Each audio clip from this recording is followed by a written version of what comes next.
Hello. We're back. Finally. It's been a long time. An A.C.A. podcast.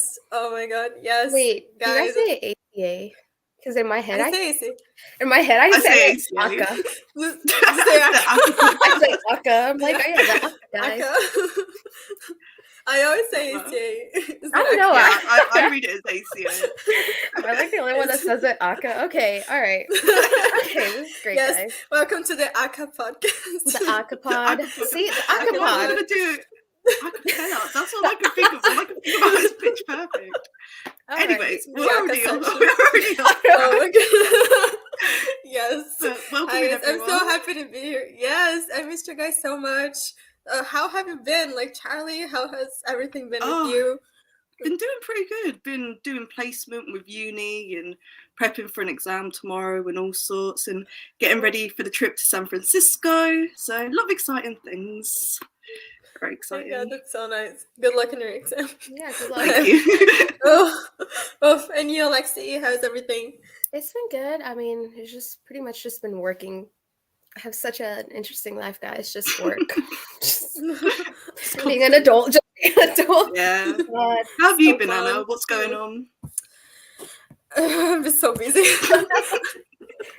I talked about it a little bit in the Thursday podcast, but it's just like college assignments, student organizations, and volunteering and working like more than one job, and it's just like a lot. Just a lot. Pickpocketing. Just a lot, but yeah. So but I'm happy to be here right now with you guys and talking about like I mean we have a lot of things to talk about. Like it's been so long. Yeah, but talking about girlies, we have to start with her. Of course, Miss Mercedes. Absolutely. Her. The girly. Yes. The it girly right now. Miss Mercedes Monè. Money. Did you guys watch the match? Money. Oh, yes. Absolutely. Watched it live.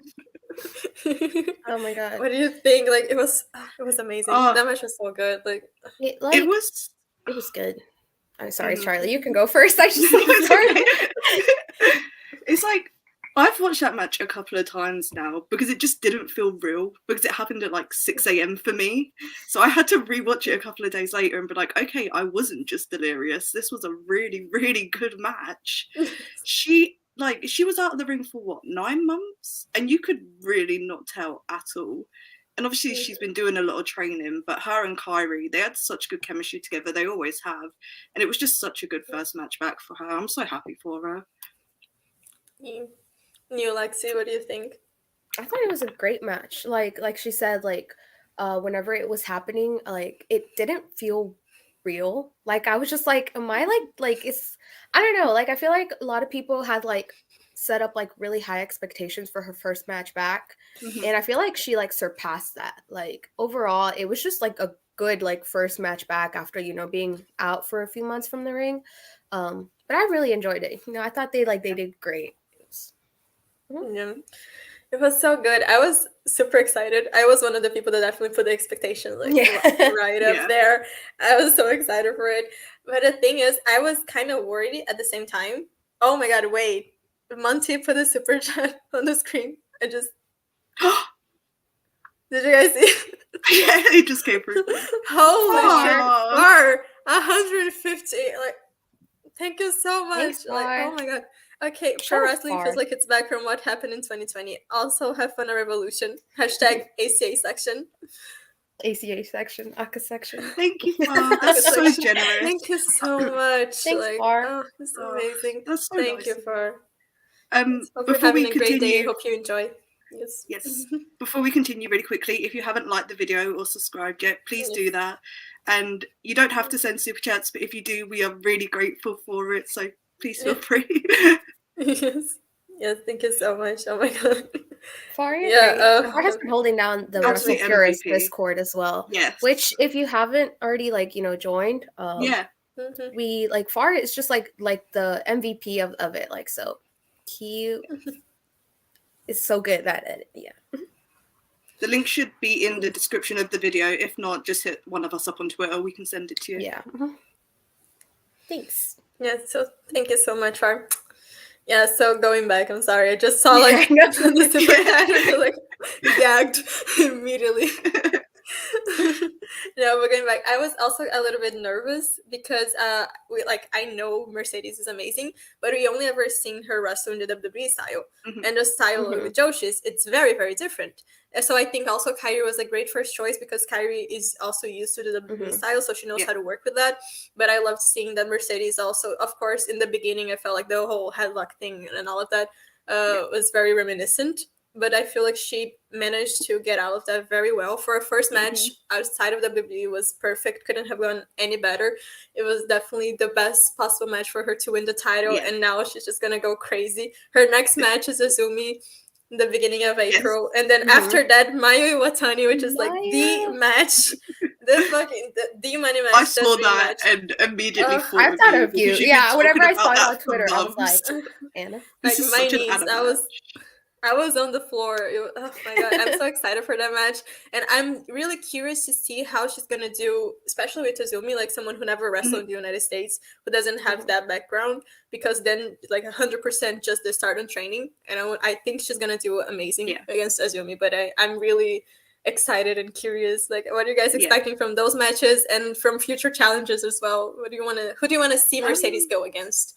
Like, I'm really excited for the Azumi match because I've been watching a couple of her matches, because when it was announced, like a couple of my mutuals that are like really into the Joshi wrestling started just spamming match recommendations. So I bookmarked so many of those and I've just been working through them. It's been great. And obviously Sasha's been doing a lot of Lucha Libre training. She was training at Bandido's gym, I think, over summer. So I'm really excited to see her like lean more into that style and work with Azumi. I think it's going to be, I don't think it's going to go as long, but I think it's going to be just as good in a different way. Lexi? Me? I'm sorry. I was like, okay.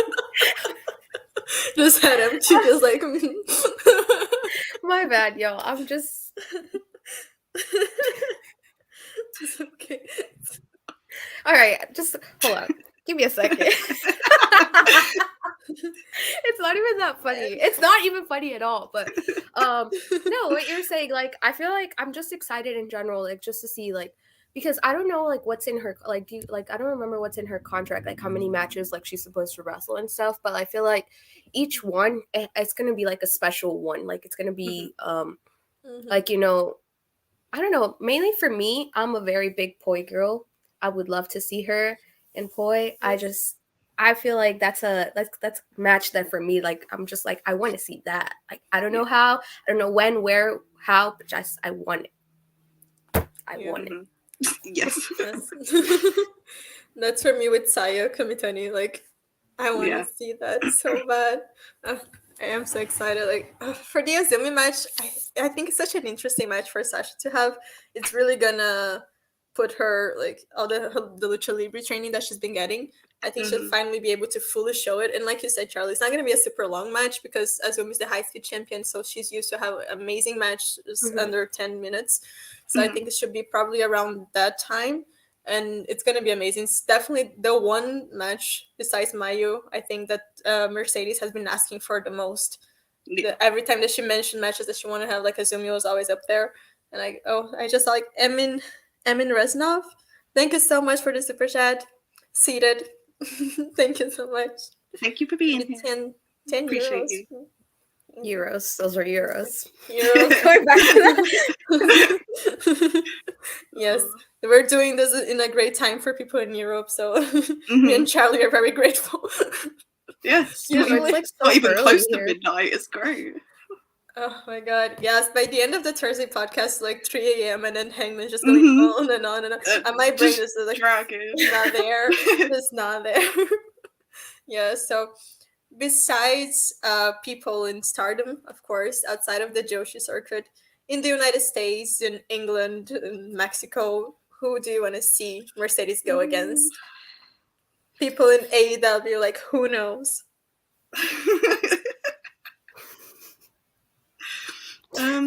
Obviously, I want the Jamie Hayter match. Like, yes. That's a big one for me.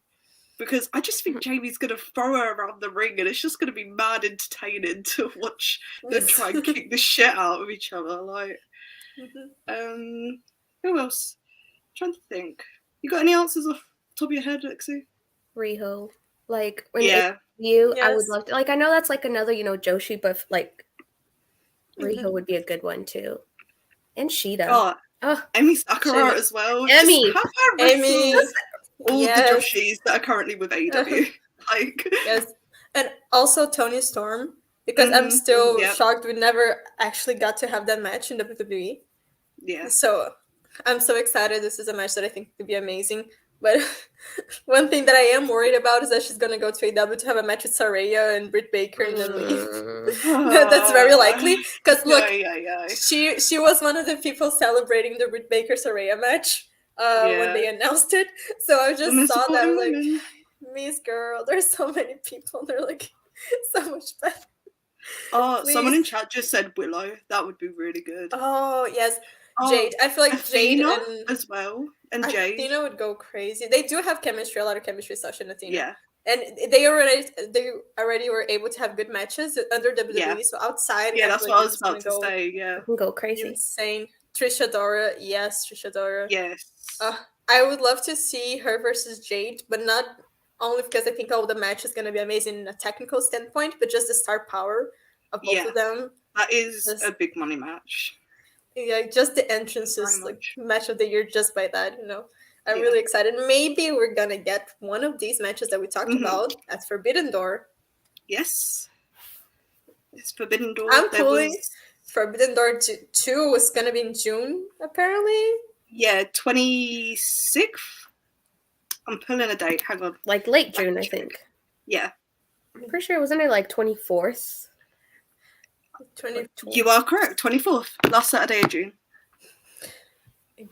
I will be watching. I'm so excited for Forbidden Door 2 because Forbidden Door 1 last year, even if some of the matches weren't the matches everyone were expecting, it still ended up being probably one of my favorite pay-per-views of the entire year. It was so all fun. The production issues it went through, it ended up being an incredible show. Yeah, so this year, hopefully, we're not going to have any of that. Any of the issues, and I feel like and injuries and everything, because we're supposed to have Bryan versus Xavier Jr. injured, like Punk versus Tanahashi injured. Like, I just hope this year goes well, and I'm so excited to see the possible matches. For Mercedes, I would absolutely put her and Shida in the pay-per-view, but for the other matches, who do you guys put, like Jamie against or MJF? Maybe, I don't know, the Elite if they're still trios champions. I'm just going to jump into chat quickly because someone said Chris Statlander to face Mercedes, and that's a match I would want to see. Yes. Absolutely. We've got a super chat from Jamie. Hashtag Jamie. Live for live. We love Dumb Guy Live. Yes. Dumb Guy Live, yeah. Please watch it on Tuesdays. Yes. It's my favorite podcast. Yes. Should be your favorite. If you're trying to get into Japanese wrestling, that is the show to watch because they do, like, Jamie, Parker, and Murph, they do such a good job of breaking it all down. Charlie, do you want to read the super chat?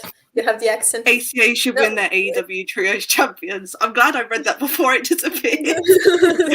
Thank you, Jamie. Yes. Thank you. We agree. Us versus the Elite, amazing match. So $1.99 from MavFans84 as well. Do you think Forbidden Door will be in the UK show? Thank you for the super chat. Will be the UK show. I can read. I don't think so. I don't see. It's when it's like that's when the AEW UK show has rumored to happen is late June, and then they announce that date, and I'm like, But I know people are also throwing around it happening in Japan, and I think I would prefer it. Like, personally, I'd love if it was in the UK, but I think I would prefer it to happen in Japan. I think it would just be a bigger stage for the second show. But if it happens in the UK, I'm not going to complain. You're not I will be there. Yes. That would be fun. I think because we know, like, the crowds in the UK are also always just amazing. They're good crowds. But I don't know. Maybe it's a strategy or something because it's their first show in the UK. So maybe doing something with New Japan, who's probably a little bit more established, would be like just to guarantee. But I don't know. For Forbidden Door, I'll probably say either United States or Japan. I would love it being in Japan. I think would be amazing. But I don't know. Oh, this was Lexi.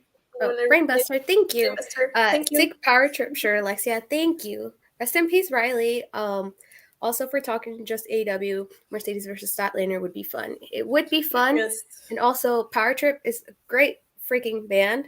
Manifest Decimation is one of the best albums in the last decade. So if you don't listen to them, go check them out. Tinks. Yes. I can't wait for Chris to come back. I'm so it sucks. So it sucks that she got injured when she did, because she was supposed to win the TBS championship and like in her hometown and everything, her home state. And it would have been such an amazing moment. And I was just waiting for the whole year so she can finally come back and do that.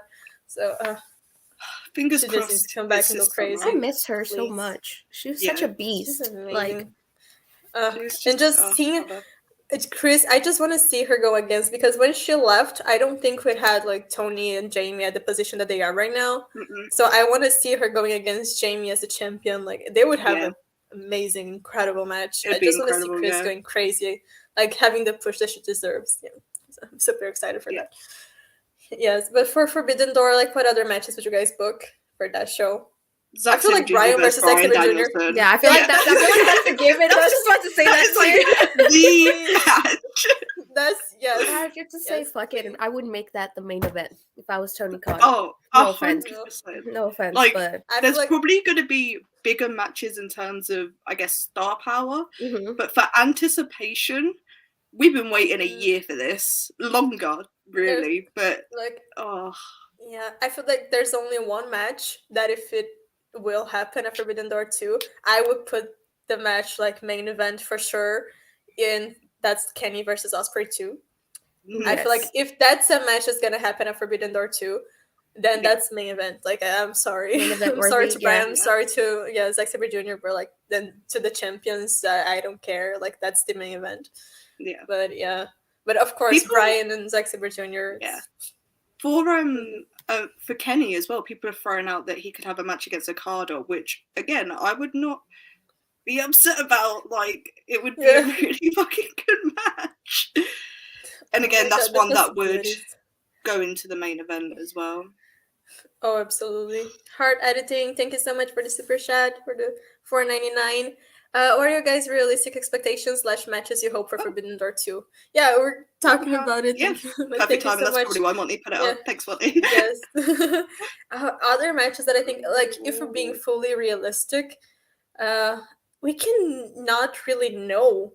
Because the thing is, like, for last year, for example, the one match that everyone kind of knew was Brian and Zack Sabre Jr., and that didn't happen for other reasons, like Brian was injured. So all the other matches is things that we didn't expect. Let's run through some belts that might be on. So do you reckon they would do like title versus title matches or like individual matches like they did last time? Yeah, I don't think they would do a title versus title, and that's like the only reason everyone's like, oh, Mercedes versus Jamie. I don't think they would do that because I don't think they would make champion versus champion. Yeah, that's a lot of politics that have to happen. Yeah, like you're gonna have very to have someone complicated. And it's and if no one loses, then it's gonna be an end by DQ or something stupid that everyone's gonna be pissed about. And no one wants to see that on a big show. Exactly. So I would put, like we're saying, Mercedes versus Shida or Riho maybe, and I would put Jamie versus Utami, and like I love Jamie versus Utami like 100%. And I think Utami would go over really well with the United States crowd. Yeah. With American fans, and if they do the show in Japan, then it also makes sense, for it to be like Utami or Tom. But so I would definitely not make if they put tag titles on the show, that might be the only title versus title match they do if FTR come back and win at Revolution. Unfortunately, that's one of the situations I could see them doing, like maybe like a fatal 4-way winner takes all sort of situation. And if that's the case, put Aussie Open and the Young Bucks in there.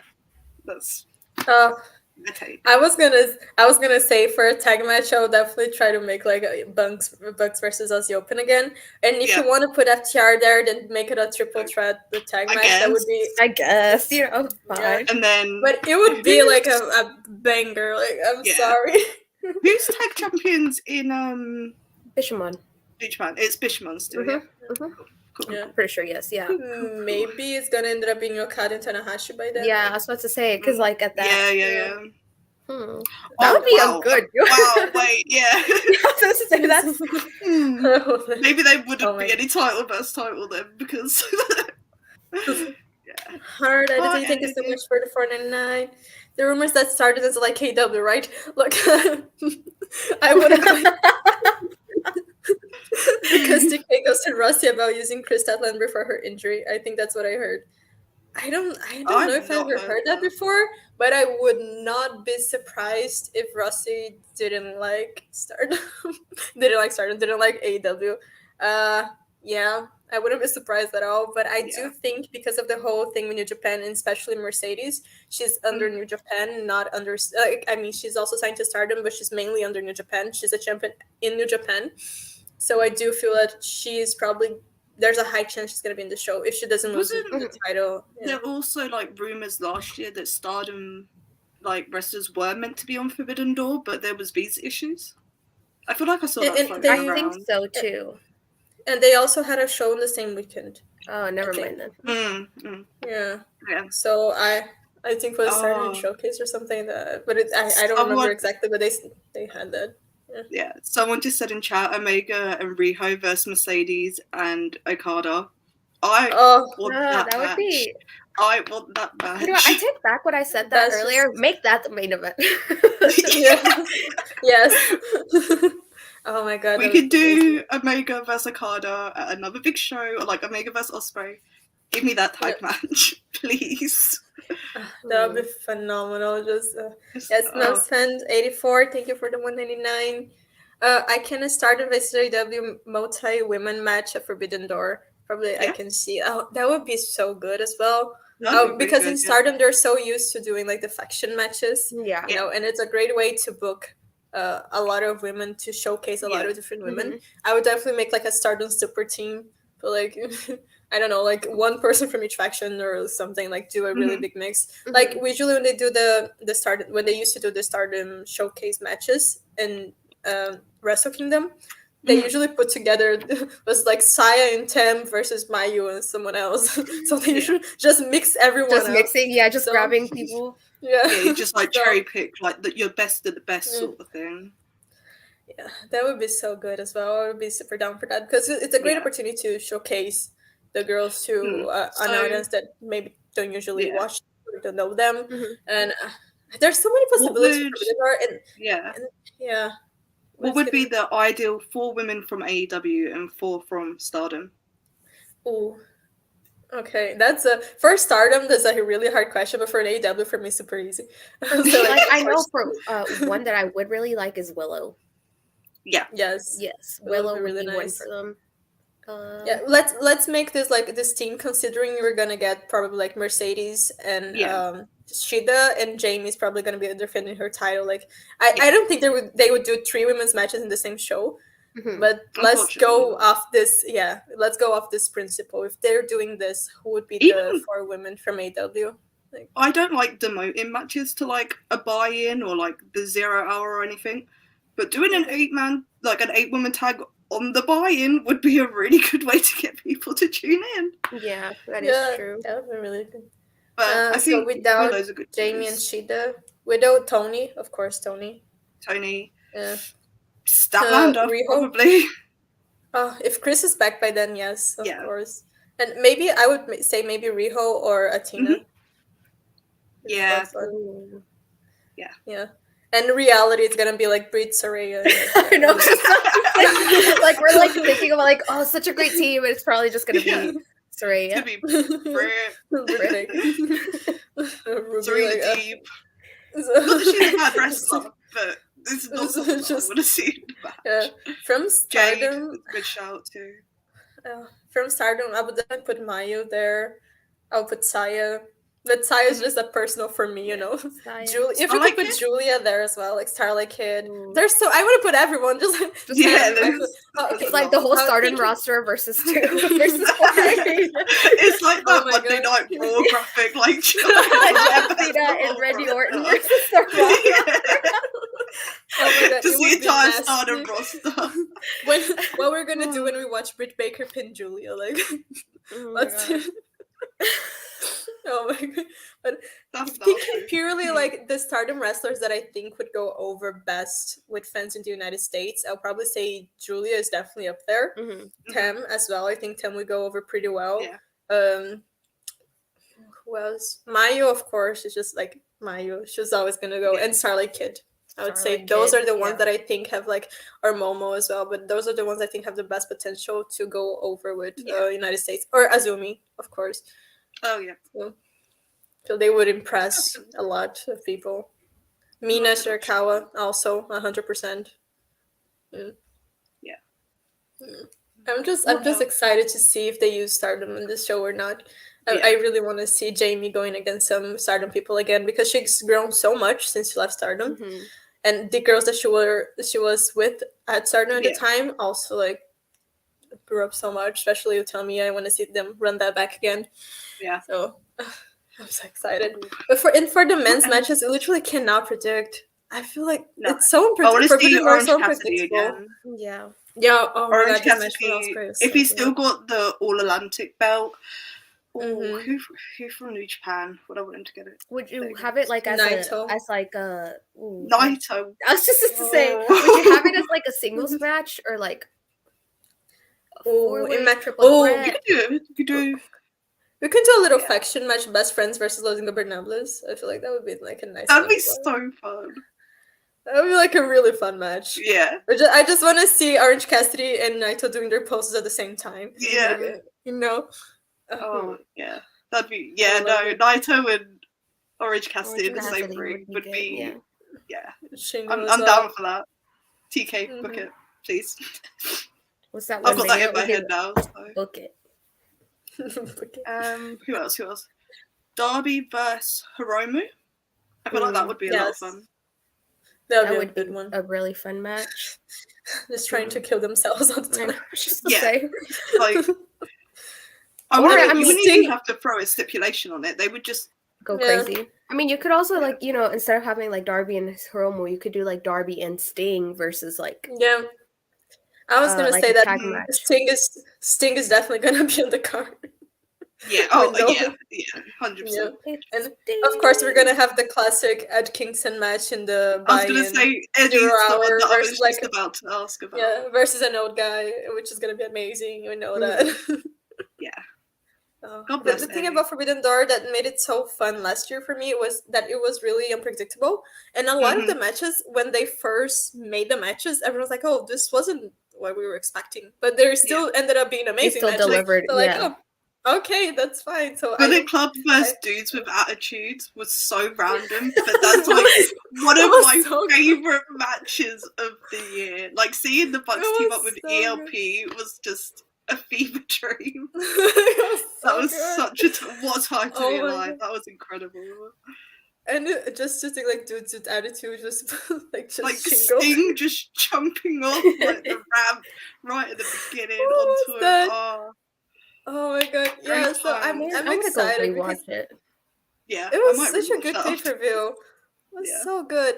Yeah, I do feel like with those two rosters, both AEW and New Japan, you can do whatever combination, and it's gonna be a good match. Like it doesn't matter. You could throw so many.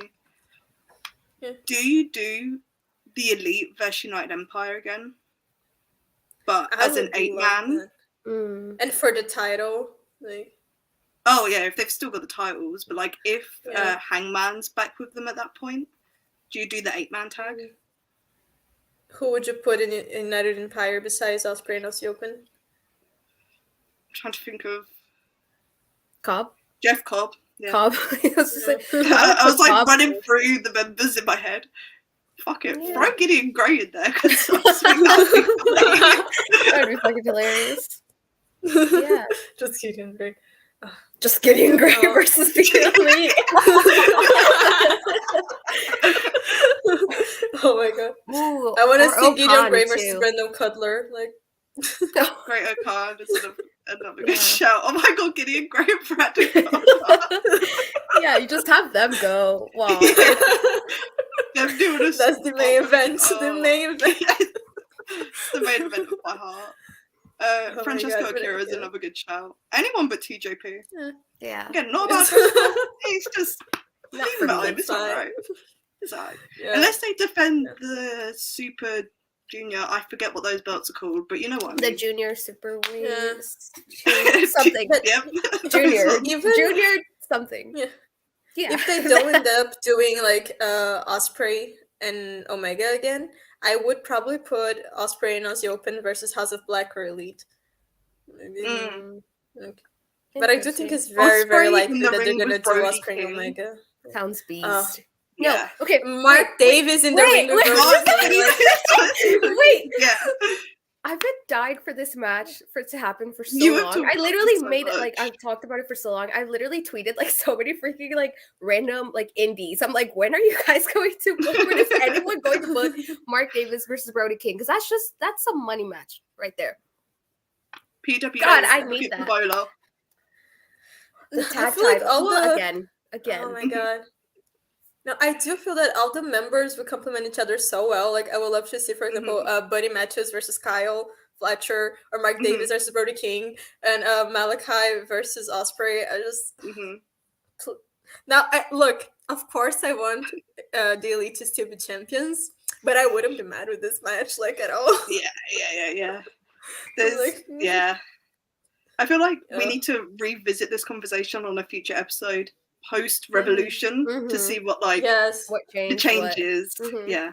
Yeah, Revolution, like you mentioned, Revolution, it's coming. It's next week already. It's next a week Sunday, from today. Right? Yeah, it's a week from today. Yes, a week from today. I will be in San Francisco. Wait, let me get the card of Revolution so we can like go through every match now. Yeah. Yes, the predictions, and also what do you guys think? Thought of the whole build up for Revolution, because I know a lot of people are very disappointed with the last few Dynamites and with the whole build up and storylines. How you guys are feeling with AEW right now? I feel like I'm very like easy to please. Like for me, it's like I guess like I can see from like a standpoint where like TK booked like all these like fire like cards for like a month straight pretty much, and it got to a point where it's like the match wasn't on what everyone's expectations were, because we just got spoiled with like so many good like wrestling matches and cards and stuff. So it's like the past few ones, like it wasn't the best, but it also wasn't that bad. Like I don't think it was like we're like, oh my god, the sky is falling, AEW is crumbling. Like it wasn't that but 5 years in, and they're just 4 years in even. It's all over. Pack your bags. We're going home, guys. Like I think Twitter does overreact to things sometimes, but I also do feel like Tony has this thing where it gets to 3 weeks before a pay-per-view and it's like, oh shit, the matches are there, but we need to add a little bit more story to this. So that's what he's done on the last couple of episodes, and last week they popped 1 million. It was great. It was a really good episode of Dynamite. The main event, we need to talk about the main event a little bit because that was just incredible. But yeah, I don't know. I feel like people just need to go with the flow a little bit sometimes. But also, TK, you had 3 months in between these pay-per-views. Like, the longest running story is Jericho versus Ricky Starks, I want to say. I think so, I believe. Like, or they MJF and Brian still. MJF and Brian, yeah. Well, they teased House of Black versus the Elite very vaguely, like at the Trios Battle Royal, because of the BTE segment then had like the thing with Brandon Cutler getting the shit kicked out of him. But again, I'm not going to start BTE discourse because Twitter's done that enough recently as well. But like they teased that and then nothing happened up until like 2 weeks ago. So it's like, manage your timing a little bit better, I think. Yeah, I feel like also the whole thing with the Kenny's visa issues also put like a stump on that, but there were still ways to build it. The Bucks were still on. Like, they had matches and stuff. Like the Bucks was still there. Like you could have had Julia just appear at the top of the ramp during Young Bucks vs Top Flight. Like it would have been that easy. Yeah, I do feel like for Revolution, maybe the booking in terms of storylines isn't the best, especially when you compare to other AEW pay-per-views in the past. But when you look at the card, let me get the card here. Like the matches the are card itself, banging. so 8 out of 10. Like okay, starting with the at the pre-show, we're gonna have another battle royal, the Casino Battle Royal, to see who is gonna join the tag match. Wait, I thought that was on Dynamite. I think that's on Dynamite. Yeah. Is it Dynamite? I thought it was yeah. No, it is. No, I mean it was, but I think they moved it to Dynamite just because of like the hour main event. So they're trying to, I guess, like that's gonna be a really good one though. Yeah. Okay. I just you confused me. I was just like, I'm sure they announced. I was like, like, wait. I thought it was gonna be fresh. Yeah, and Aussie Open is gonna be there again. for the girlies. Yeah, so okay, AEW World Tag Team Championships. Right now we have Jeff Jarrett and Jay Lethal. Yes. I don't like not Jay Lethal. Shout on non-purists, because that's for them. If Aussie Open up for us, Jeff Jarrett is for them. Yeah, the Guns and the Acclaimed versus whoever win the Casino Tag Team Battle Royal. So far, I just need the people that win the Casino Tag Team Battle Royal to be like people that I actually care about. Yeah, and I'm so sorry, but honestly, like for me personally, A-Ho's in chat. I know, I just saw the Bree-woo. For me personally, like I wouldn't mind if Best Friends won. Mm-hmm. Just because, I feel like that's something that I've been like behind for so long. Like, yeah, they're like, I don't know. I feel like they're just like have been like the workhorses. Like that's like some like a good like mid card team that Tony always relies on whenever they want to have like good matches. Like Chucky, T, and Greg. I don't know why I said it like that. Just Greg. I don't know. I feel like it's. For me personally, I wouldn't mind if they like won and were added to the 4-way at Revolution. It makes sense. They had the beef with Jeff Jarrett and Jay Lethal, so it like I've only just thought about it. The fact that Jarrett and Lethal won last week, the Best Friends could win this week, this coming Wednesday. That makes a lot of sense. And then all of those teams, like. Other than the Guns, really, all of those teams are like intertwined because like the Acclaimed teamed with Best Friends against Jarrett and Lethal. The Guns are the champions, and they're just there. They're just there. Even though like main story, they have the feud Acclaimed. Yeah, I feel like that's the main story there. Maybe Acclaiming the Guns, but I have to be like 100% honest. Right now, the tag title picture in AEW is not something that I'm really that interested on. Like I'm not that interested. Yeah.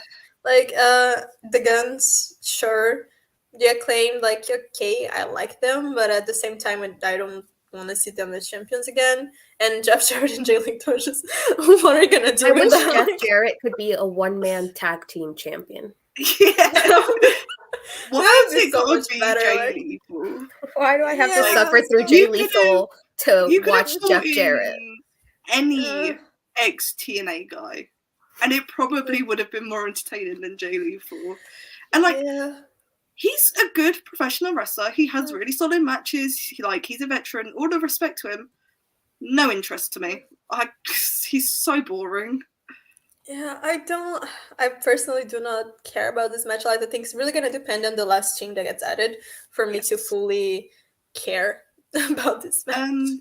But we know it's going to be a good match. Like, yeah, me too. I kind of hope it's Top Flight because I just feel like they're always just there and like on the brink, so close. Yeah, and they need a little spice in this match. I feel like they need someone to do the crazy spots. Yeah. Okay. So I don't. Top Flight, Best Friends, Lucha Bros, Aussie Open. I know it's gonna be. Yeah, it's gonna be an entertaining match. For sure, every time that they do a multiple teams tag title match, it's always good.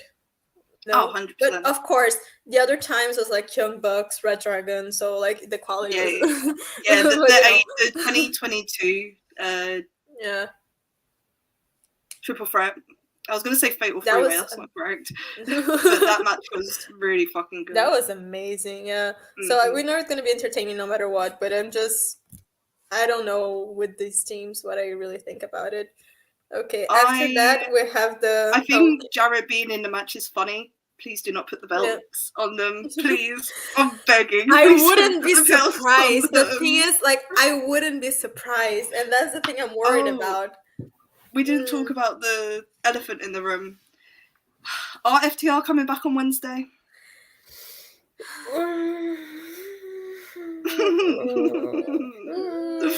The thing is, if the situation is so dire, because if they are and they join the match, I would actually be pulling for them to win, just because I want to see like them versus Aussie Open again, but now in AEW, and for the titles in AEW.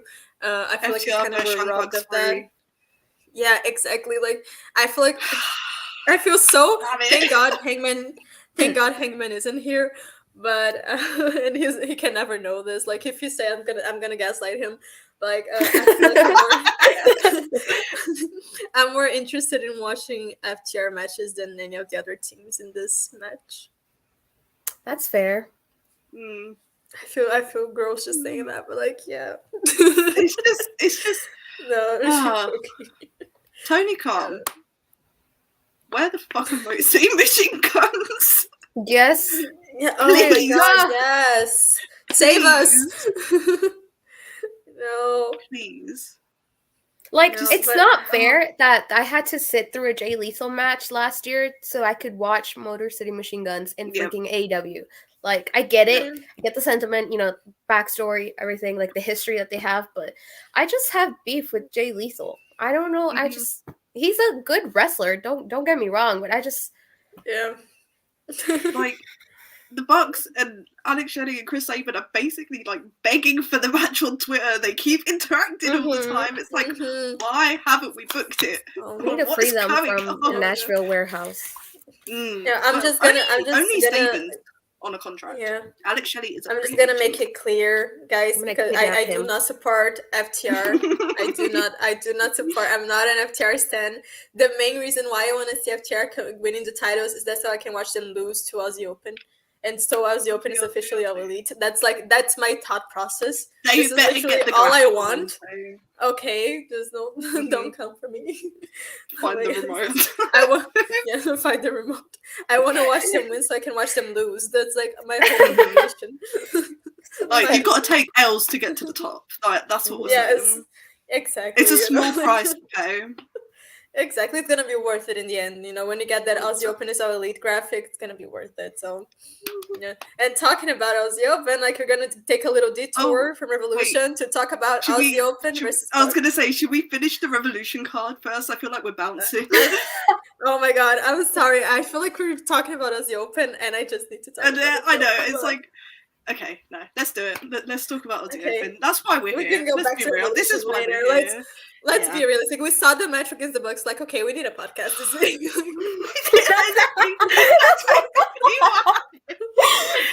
Like, you guys think we're joking, but that's actually we're like. Should we talk about it? Let's talk about it. Let's have a conversation. We're having a conversation.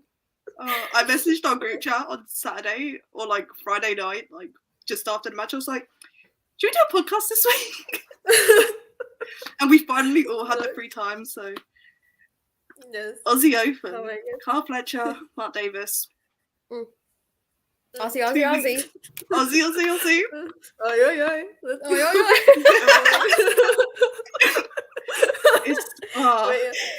This match was so like them being in the Battle Royal was cool enough, and like you guys probably saw my tweets. I got so annoyed that they were eliminated so quickly.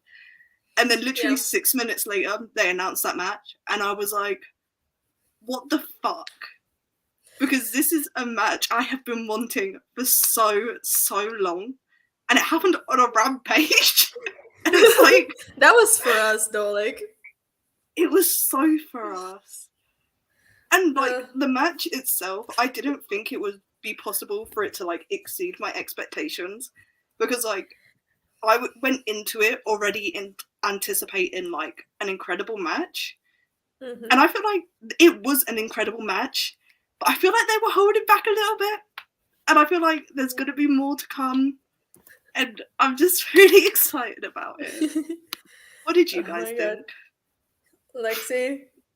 It was beast. It was beast. Like, okay, like the problem with me, it's like I really like whenever I have I see like a really good match, I'm like, oh dude, that was so beast. And then I just move on. like I just I can't like I don't have like the mental like capacity to just be there and like analyze like every little thing. I'm like, oh my gosh, whenever he did that chop in the corner, I'm just like, dude, that was sick. I really like that. Yeah. Oh dude, that was even sicker. That chop was so the noise. I saw a fan video like the day before, like that. I didn't send it to the group chat because I didn't want to spoil it for you guys. But like I saw a fan video of that chop. It was even louder in the arena. It was insane. I've got to see if I can find it because it's just. I just feel like Aussie Open is just like, yes, AO Open. Aussie Open is fire to us. Yes. Saw his stat. Yes. Don't do this. No, like in general, like Aussie Open, I think that's just like such a good tag team. Like that's like even if I need TK to like scoop them up because they're just like such a like they're just good wherever they go. Like they can have like great matches. Like yeah, they have such good chemistry with just everyone. Yes. It's us. Yeah. Yes. It was such. What other matches in AEW do you want them to have? Because the first one that comes to mind for me is Top Flight. I want to see him against Top Flight immediately. Yes. Oh my god. I wouldn't mind seeing Sting and Darby versus them. Oh, that would be it. That would be fun. That would be like I'm just like all like up for like fun, like high pace, like God. Oh my god, for Aussie Open, literally just put them against everyone. I don't like. I don't care at this point. Lucha I want to see Claudio versus Claudio and Yuta versus Aussie Open. Oh Open. my god, yeah, yeah. I want to see them. I want to see Mark Davis versus. She needs a moment.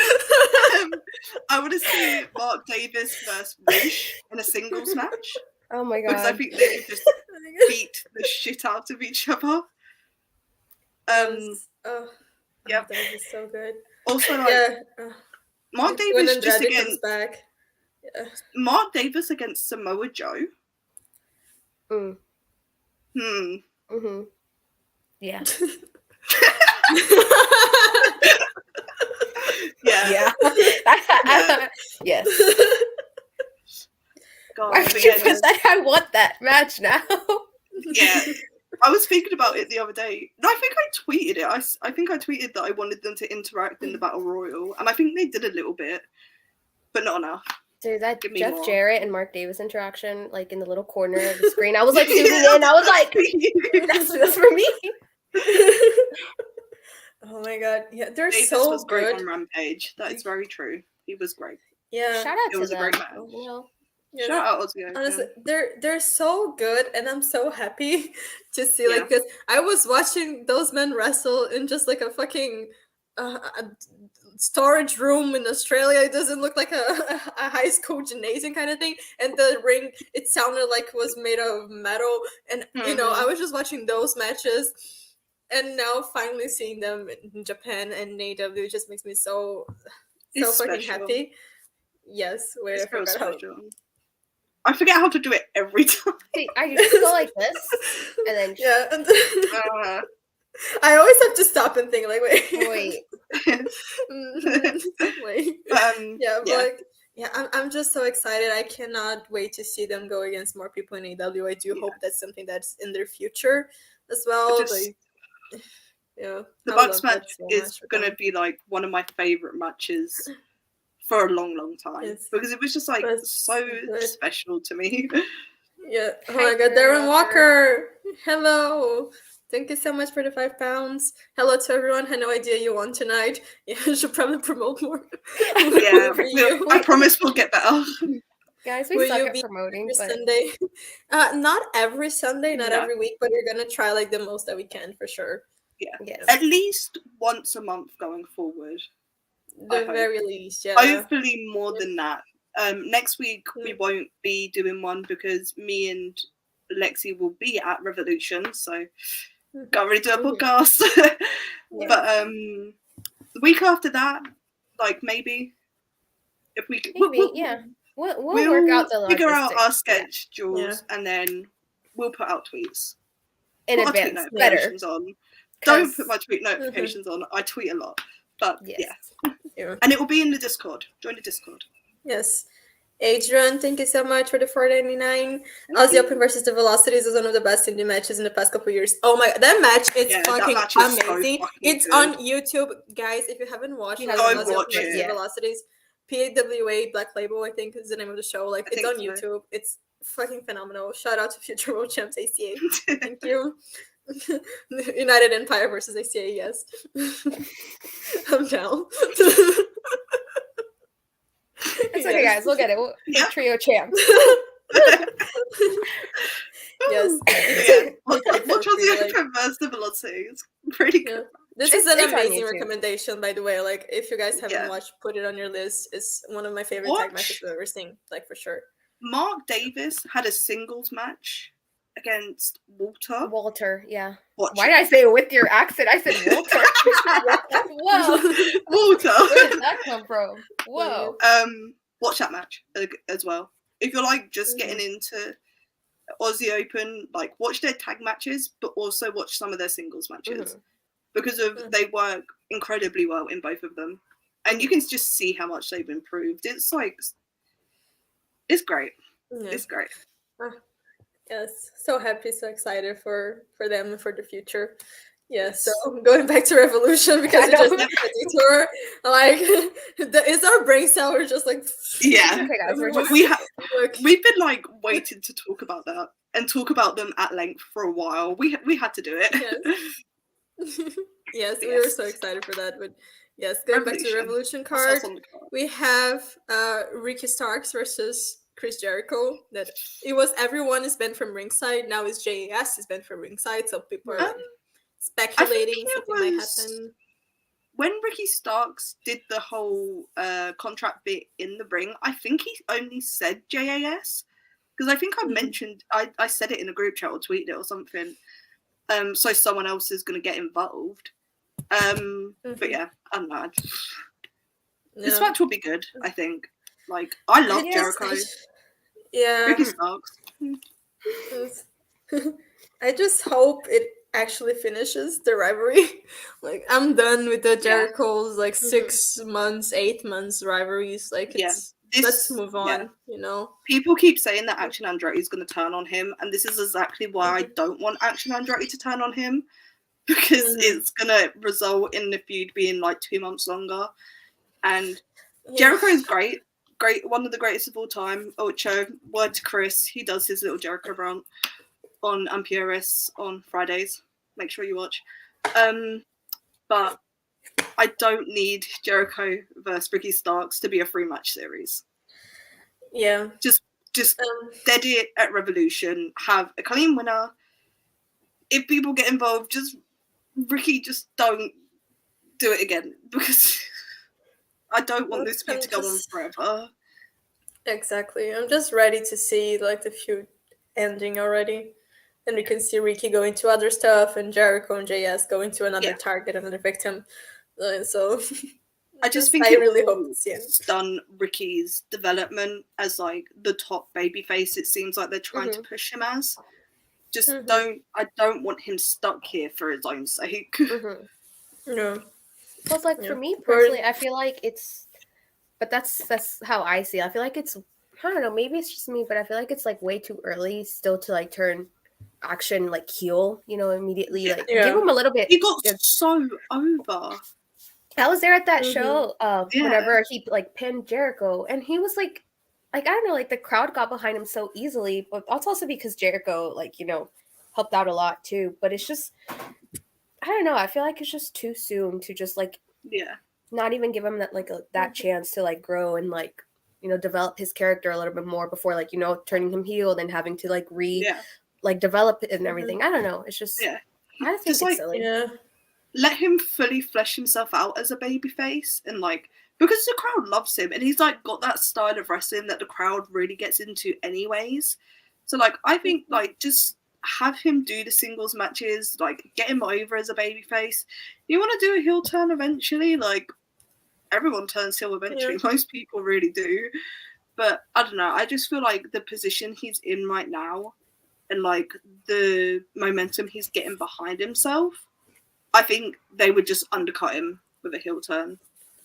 And again, it would extend the feud. And just please God, don't extend this feud.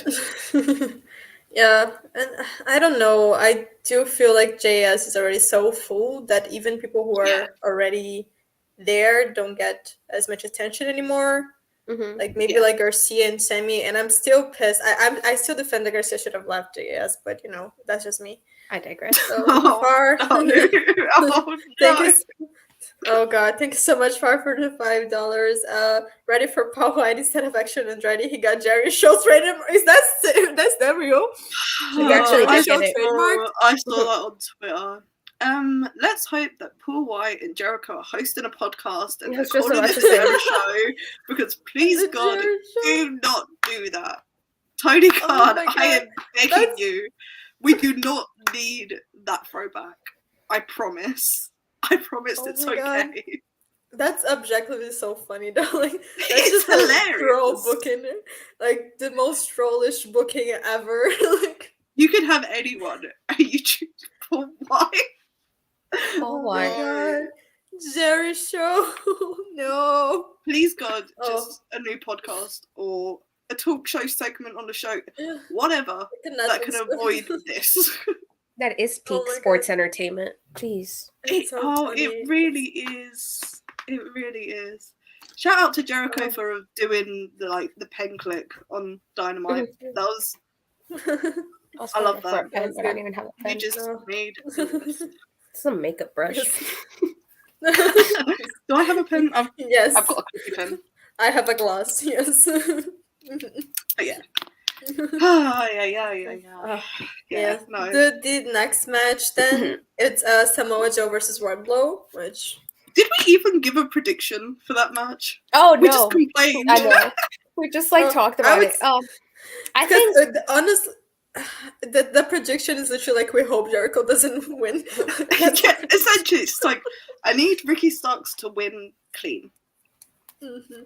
I think. Yeah, I just saw someone in the chat say it because that's what. Oh my God, I cannot talk. Jesus Christ. That Fozzy is actually going on tour, so if anything, maybe Ricky goes over. Yeah, hopefully. Let's pray. Yeah, I'm hoping for that, honestly. But yeah, the whole thing with JAS being from the ringside, it just smells like bullshit to me, Smells like tomfoolery, like some things about to go down. Yeah, it smells like tomfoolery. So I don't know if I trust that. There's going to be hijinks. Jerry Show on AEW in 2023 is nasty, and that should disqualify TK for the Rookie of the Year award. Amen. But those Ring of Honor shows, no spoilers, but that gets him right back in the running. He's literally competing against himself. Yeah. Please don't put Ring of Honor show spoilers in the live chat, because I know a lot of people are trying to avoid them. That's why we're not talking about them directly. Thank you, guys. Yes. So yeah, that's our prediction for that match. Just hoping for the best. Goes over. Tomfoolery. Basically hijinks. Hijinks. But okay, the next match is Samoa Joe versus Wardlow, which is like I'm so happy that they managed to heat up Wardlow again, because it was like so cold. But honestly, it's Joe. Joe just does one promo and the rivalry is like back on fire. Yeah. So what do you guys expect from this match? Like, I feel like everyone's kind of expecting Wardlow to win, so I don't. Yeah, I was just to say, if I have to watch Samoa Joe lose, I'm gonna be like really. He's like one of the wrestlers where I don't care who he wrestles, I want him to win. Like, So if I have to sit there and watch Wardlow pin Samoa Joe, I'm probably just gonna be like that one Homelander meme where he's just like in the movie theater and it's just like all quiet and it's just ringing. That's probably gonna be me. Yeah. I'm not convinced Wardlow is winning because of stuff that happened on Ring of Honor. But again, I will talk about that at a later date when those episodes have aired.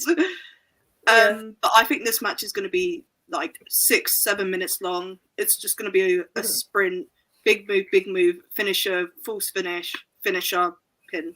I really think that's all it's going to be, and it's going to be fucking incredible because it's Samoa Joe. This is someone that's on my bucket list to see live, and I'm so excited about it. It's just gonna be like big meaty men slapping meat. That's sometimes it's slapping meat. We love it. That's all we need sometimes. My favorite genre. I'm gonna put all the spoilers down here. Rob, I swear to God. I really don't know what to expect from this match because I feel like if Wardlow loses, then it's just kind of like it's kind of over for his character a little bit, you know. It really depends. I have no idea what they would do with Wardlow if he loses, but I also don't like. I feel like I've complained about this so much here in Wrestle Purist, but I don't like the way that they treat the TNT title, like the whole hot potato thing. Like you lose just so you can win again, and then this person loses just so you can win again, and then it just goes every few months, or even sometimes in the same month, like to different people. It's just a hot potato title, you know. And I feel like Joe was the first person in a long time that I actually felt like, oh, TNT champion, make the title feel important and not just something that's all over the place. And that was even with the whole Darby thing in the middle, like losing and winning again. So I don't know. Also, like going kind of back, or not even going back, but like about like the ladder match that's happening on Dynamite. I feel like that also kind of Hobbs is one of the guys who's wrestling there, who's also had history, you know, with like Wardlow and Samoa Joe. So like, it's like, I don't know. Yeah, I think this is like one of the harder matches to actually predict because everyone's expecting Wardlow to just win, but Joe's so hot right now, like, which is crazy to say about Samoa Joe in 2023. Like, you would like after the run he had in like his last year at WWE, you wouldn't expect him to be in this position. But that feud with Darby, man, it revitalized his career. And also it's just Joe, you know, you let him be him. You just give him like the permission to exactly like. So I don't know what to expect from this match because honestly, I am rooting for Joe. I would like to see Joe still have the title, but I don't know what they would do with Wardlow if he loses this match. So me neither. But but with like the belt like trading backwards and forwards, I don't mind it too much if the feuds are really fucking good.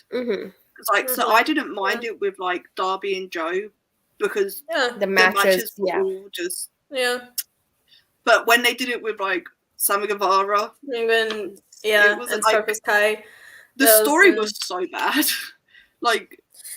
It was just not a good time for the TNT title, and I'm glad that they're bringing some more prestige back to it. Yeah, I don't know really. I just think it's gonna be a beast match no matter what, and it's gonna be everyone's saying like things that can happen in the match, like for example, Wardlow powerbombing Joe walking off the Whisper in the Wind, like stuff like that. Yeah, I think it's just gonna be a beast match no matter what, and it's kind of a win-win but lose-lose situation no matter what. I think. Yeah. So we're gonna win, but we're gonna lose no matter what. So it is really excited. Like this is such a cliche, but it really is a let it play out. Yeah. It's gonna be interesting to see what match. The next match is the women's match for the triple threat for the women's title. It's Jamie Hayter, Saraya, and Ruby Soho. And this could have been a hard Jamie carry job. Such a good match. If it was just Ruby and Jamie.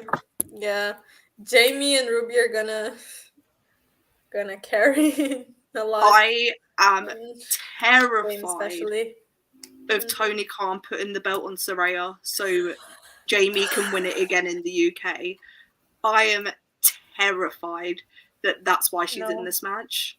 That would mean that would mean like 3 months of Saraya being champion, and I Yeah, don't think no, I I can know. endure I that. can't do that. That's psychological torture in the worst way for me. Like the Yeah. division was finally getting there. Like Jamie was having amazing matches, and everyone Yeah. was so excited and so happy. And then just out of nowhere, like, what about like a little fart spray? Like, what the fuck? Fart spray. Like, if you're I gonna don't spray paint someone, don't use green. I use something Yeah, like that's what bothers silver me or the like most. Use like a deep red. Because yes. it would look Yeah. so much better. This Than bright ass green. green paint is not good. You are not It's literally DX, yeah. please. Like who thought about it? And did they? Did Who they should- think about it? That's the better I don't- question. Or was like- green just the only colour they had? The only one available at Oh the my store. God. Yeah. I'm just thinking like because we went from Tony's reign, which was also amazing matches because Tony's an amazing wrestler, to Jamie's reigns, which so far all the single It's matches been also banging. excellent. Yeah, and then if they put the belt in Saraya, like the match I'm quality is just genuinely gonna. We're gonna go right back to when Britt Baker was the champion, you know, like the match quality is just gonna drop so drastically. Yeah. It's gonna be the Shida Britt Baker series again, like the sequence, you know. With Shida title reign, amazing. Britt Baker, like Tony Jamie, amazing. Saraya, just no, I don't want to see that. Please don't. I think taking the belt off Jamie would be the stupidest thing It would, to do. yeah. Like she's more It would over completely than any other woman. ruin. Like, Yeah. I don't think it wouldn't necessarily ruin her momentum because she's so over with the live crowds and she was without the belt. But this is not how you do. If that's the UK women's match that you want to do, this is not how we go about it. Please, No. I'm begging. Just keep Jamie as the champion and have her retain against Saraya. Like if you can do a singles match, Jamie and Saraya in the UK show, and still have Jamie win. Like it's not. It's really she not. doesn't have to win the belt in the UK. She can retain it, and we will all be happy. Yeah. I promise. It's fine. What does Saraya do? Jamie twin. What does Saraya do? What does she do? Carry spray paint. Defends her boyfriend, who's like a criminal. I don't know. Funny Radke. However you say his name. Radke. Falling in reverse was never that good. No, I'm just like I don't know. I was so happy for a little while, for a few months with the whole situation of the AEW Women's Division. It really felt like, okay, now we're getting somewhere. And just to see the place that it is now after everything that was happening before, it makes me sad. I never liked that dark spoiler. Wait, I've got to keep talking. I've got to look up this dark spoiler to see if I was right about a match prediction. Oh. Okay. Yeah, so dark spoiler.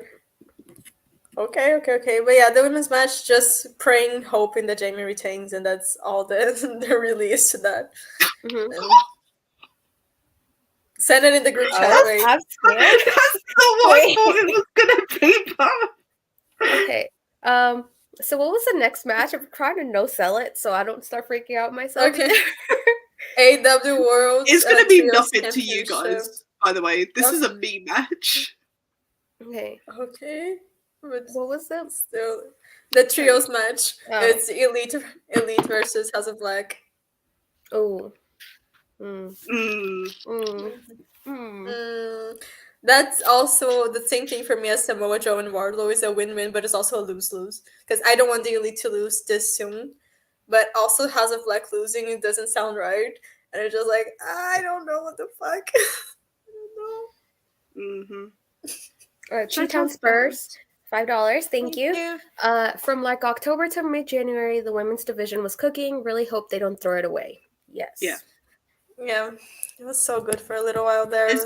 There's been a few bumps recently, but just have Tony Storm have these great matches against AEW originals and like the baby faces that have gotten really over with the crowd, etc. And just have Saraya on the side chatting shit.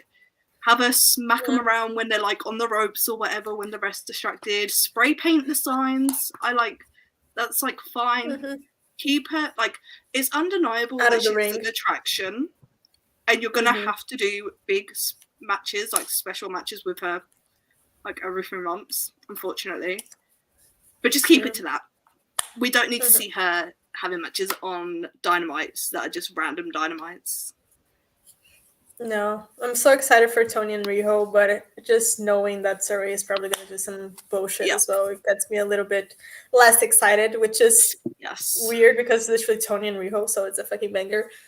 But yeah, I'm just okay. Trios match, like we're saying. Yeah.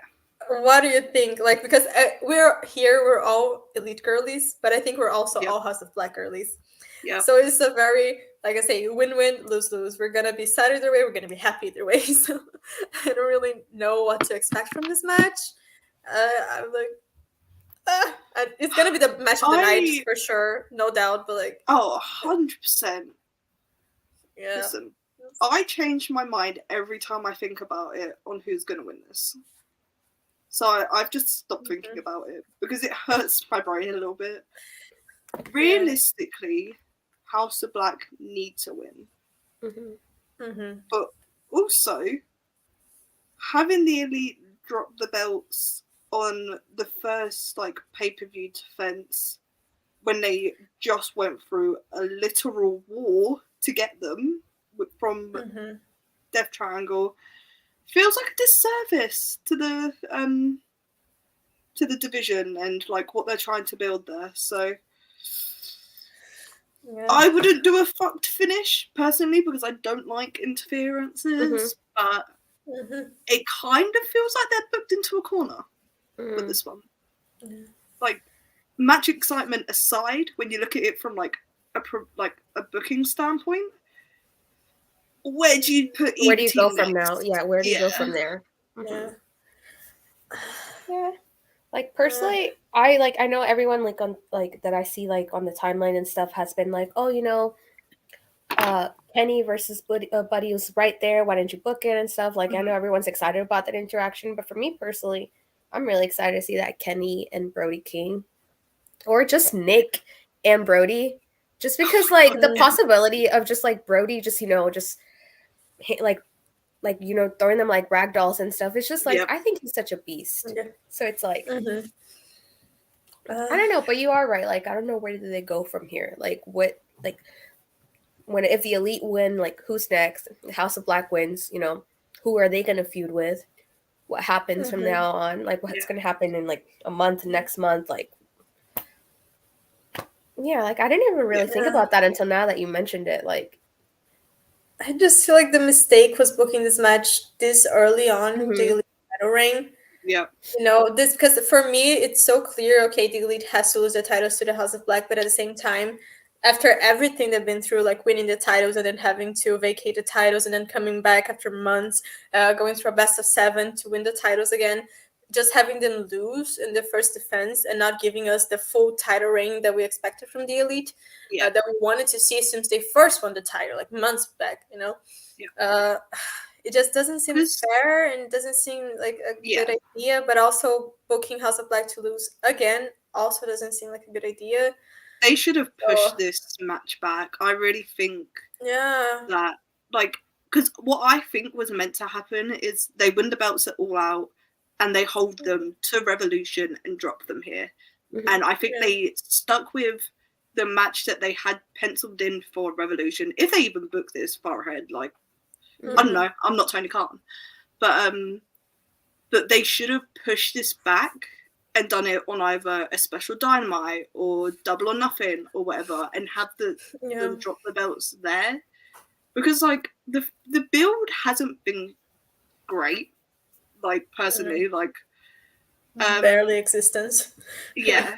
And I know that Full Gear to Revolution is what, 3 months? 3.5 months ish? And it feels like we with the best of 7 series, don't get me wrong, loved it. Read my article about it if you haven't, please. On WrestlePurist.com. So good. Amazing. Thank you. But because they were so wrapped up in that for what, 9 weeks, we missed out on other matches. And I wouldn't change the best of 7. But I just feel like it doesn't feel right to take the belts off them yet, because there's so much more that could be done here. I'm rambling, but you get what I mean. Yeah, there's so many matches that I still want to see the Elite having as trio champions. Elite versus Kushida and Motor City Machine Guns. Please, like that's definitely top of the list as well. Like I'm so excited for that one. I want to see them versus the Blackpool Combat Club. I would love that. Even JAS, like I would like that. I just want to see them go against every single random trio that they can form, and then just have them lose to House of Black a few months later. I don't understand.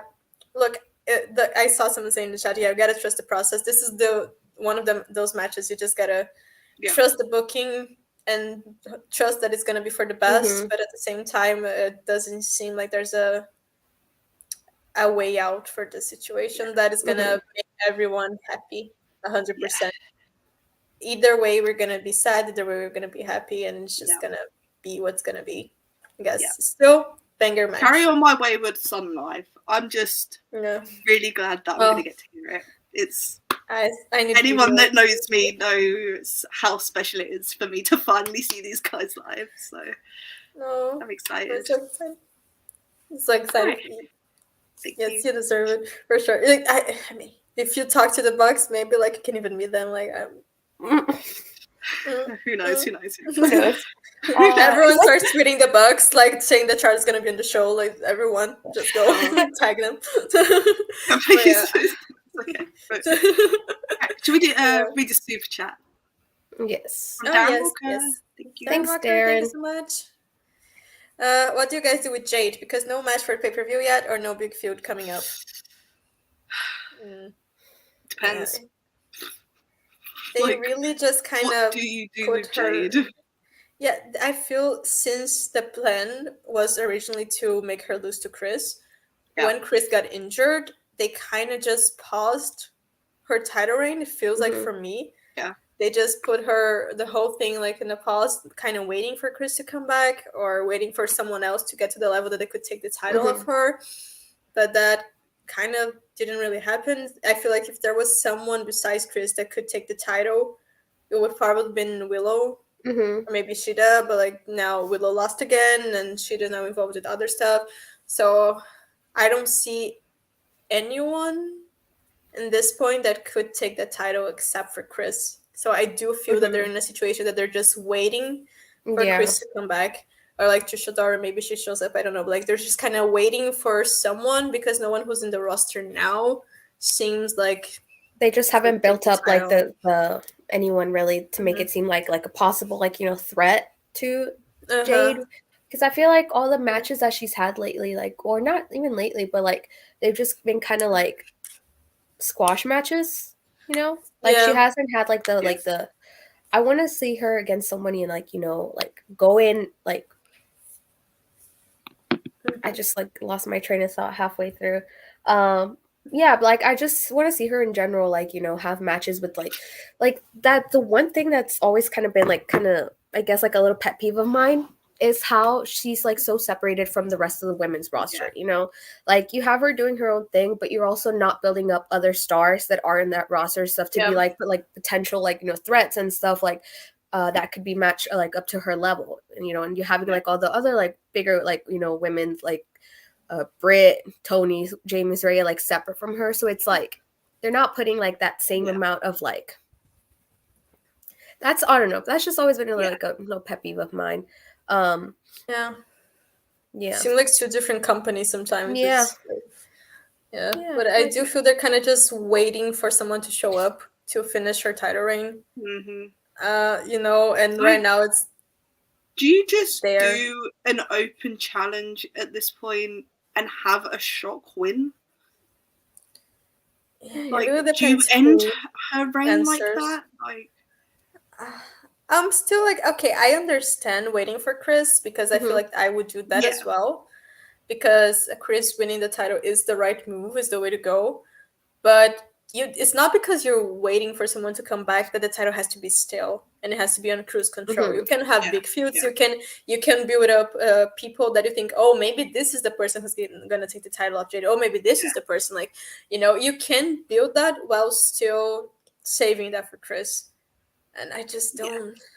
I don't know. Like, I just she cut feel it's just that promo just being like, come one, come all sort of thing. Like anyone can challenge for it. Like, would you guys be happy if they did like a tournament, like to face her? Because I feel like that could be interesting, a way to like get someone some wins behind them, build them up, like get the crowd behind them. Like you could do like you could do it like in a special way. Have like a couple of people from outside, like Trisha Dora. I'm trying to think of any other indie names off the top of my head, and I can't. But like you get what I mean. Yeah. Just like have a couple of special people come in, like. And just like have that be a real focal point for like either Dynamites or Rampages for a couple of weeks before a pay-per-view, and then have that be the match that happens. But I think that would be an interesting way to do it now, because they really are running out of options. Yeah, and I don't know. I do feel that I've seen a lot of people saying, "Oh, make Riho win or make Britt win," but I do feel that for Jade specifically, the person who wins has to be someone that's like, that win is gonna solidify them. So it has to be someone that is not in that position yet. It's not like maybe in that place that people think, oh, this is a, like for Chris, for example, everybody knows she's a beast, but she's never been champion before. So that win would definitely like help her and push her. So I don't think I love Riho, and I would love to see Riho as a champion again, but I don't think Riho, and especially Britt Baker, they do not need this title, and they do not need this win. So yeah, just okay. So thank you, Adrian. From the Rossi playbook and end the match in a draw. I'm assuming this is in reference to I think the House of Black. Yeah, yeah, that could be something. I wouldn't complain, and I feel like it's the best possibility. Yeah, I feel like genuinely could be the best way to go about it from both a fan perspective and a booking perspective, because it keeps the belts on the Elite, and they can do like other little side feuds and have matches and stuff, and then just set up House of Black to win at the next pay-per-view or the next big show, whatever that is. They didn't do Beach Break this year, which is weird. And if they do like 20 minutes, 30 minutes time limit, then totally. I don't, because we know the main event is going to be like have to be an hour a 20-minute time limit, because I'd forgotten about the hour. Yeah, we're gonna get there, but before we'll talk about that in a minute. The main event, there's only one more match. It's the Texas Death Match, Jon Moxley and Hangman Adam Page. Fourth match in their rivalry so far, and I'm surprised it went that far. I thought the trilogy was gonna be it. What is even the word for it? Is it quadrilogy? Quadrilogy? Probably. I don't know. Four match series. Match 4. Match 4. So I would be like, this is gonna be amazing. We know the blood's gonna just be flying around both Hangman and Heart Editing. Thank you so much for the 199. Vert has already lost twice, but she was my hope. It's Vert. Yeah, Vert Vixen. Yeah, Vert Vixen. Yeah, though she wouldn't. I think she was like last on Rampage against. I don't know if it was Rampage or Dynamite. Whenever they were like in Laredo, El Paso, I think. But yeah, that would have been a good choice too. Vert's Vixen. Yeah. She's one of the indie girls that I really like. She's really solid. She's really good. Yeah. Nice seeing someone new getting that. So, yeah. So thank you. Going back to the Texas Death Match. Okay. Sorry. Sorry. Thanks, Bar. Thank you so much. Thank you, Bar. Thank you. Yeah, we need more pageantry, like from Japan and tournaments in the AEW. Like one for the All Atlantic title or the TBS title or women's title and tag titles. 2 tournaments is not good enough, honestly. I 100% agree. I'm used to Stardom. Every 2 months we have a different tournament. Like one finishes, we have another one. There was the 5-star Grand Prix. There was like the tag tournament. No, there was the tag tournament, 5-star Grand Prix, and then the trios tournament. and I think the tag tournament was after. It's just so many. Now it's a trios tournament, and then after that there's a Cinderella tournament. So like it's 4 tournaments just, like, literally in a row. I feel like so they're just like it would help them so much. It would solve so many of their problems with Jade to do the tournament for the TBS belt. The TBS title tournament. TBS title tournament. Yes. It's like, it's right there. Now that I've like thought about it, it's right there, and you can bring people in. You can, like, it doesn't, like, putting people in the tournament that have previously lost to her doesn't bother me, because of, if you ignore like the top 5% of the roster, everyone's lost to her. So it kind of is what it is, but I feel like it would be so much fun. Like post Revolution, it'd be a lot of fun. Yeah, when they did the Owen Hart tournament as well, like we had some good matches. You know, we had some fun matches we didn't expect. We had the first Tony versus Jamie. We had Kyle versus Ray Phoenix, which was amazing. So they do know how to book tournaments, and I feel more tournaments would be beneficial. I know everyone make jokes like, "Oh, Tony Khan's doing tournaments again." Like we had the trios tournament and tag tournament. Like it's all tournaments. But they're always for so women, fun. There's like 2. Yeah. So I do feel right now for women is definitely necessary. Yeah.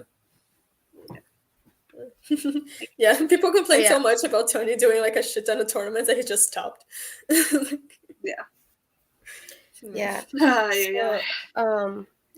Anyways, going back to the Texas Death Match. Yes. Yeah, we will talk about this. Yes. Yeah. That is exactly how I feel about it. Like, it's kind of funny, the name. Like, why? Like, I don't know. To me, like, it's probably like just because of the name, the Texas Death Match in California. In California. Like, I don't know, but I'm still really excited. I feel like the outcome is like either like that's a match like for me personally. That's like whoever wins, I still win, like win or lose. You know, I win because the match is happening. Yes. Like, this is such a me feud, because like Mox and Hangman are like 2 of my favorite wrestlers ever. So the fact that they've been feuding since like October has been so great for me.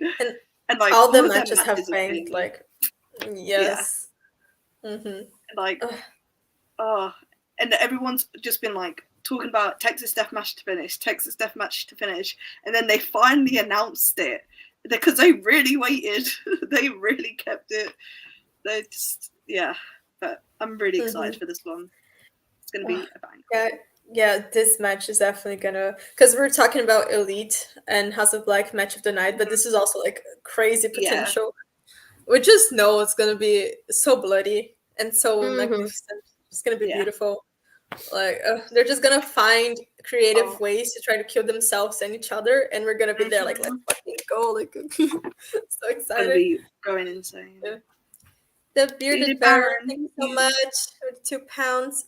Round robin tournament instead of single elimination. Hashtag That'd be cool. AC. Yeah. Yes. Have they done a round robin in AEW? I don't think they have. I don't think they have.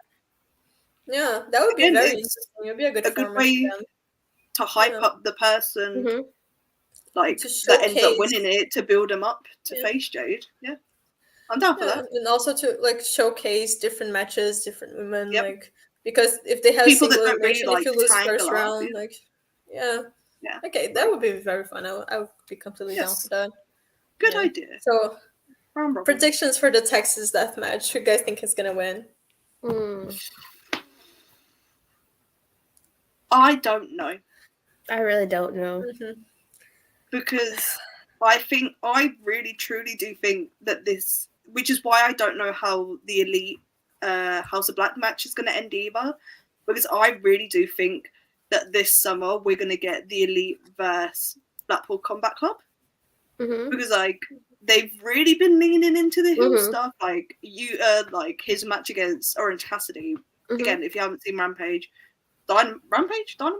If you haven't seen that match, go watch it.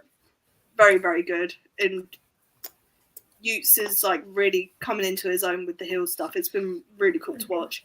And then like Claudio, like him and Mox, like it kind of goes either way. Obviously, Brian at the moment is a babyface. ish, perceived by the audience as a babyface, but he's just Bryan. He's just a dude. Yeah.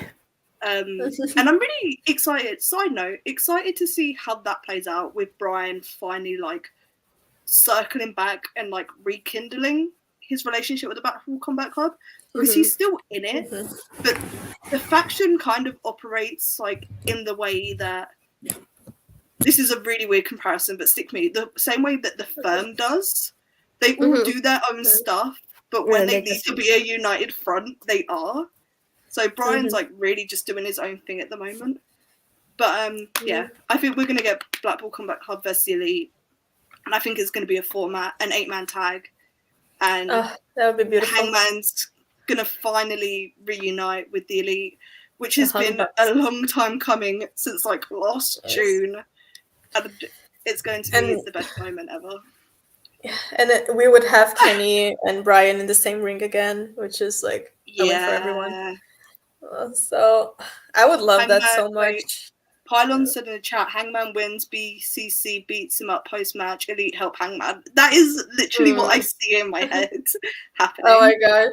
If like, that happens and you guys are there live, like I don't know if you're gonna get out of the arena alive. Just gonna have an ambulance taking you. I'm not gonna survive any of this pay-per-view as it is. But like yes. Blood and someone said Reform saying in the chat blood and guts versus BCC. One can hope, because I would yes. Yes. Just or like if you don't do blood and guts, anarchy in the arena. Oh, we have a wild thing playing in the background for 5 minutes again. Oh god, please. that was a work of art.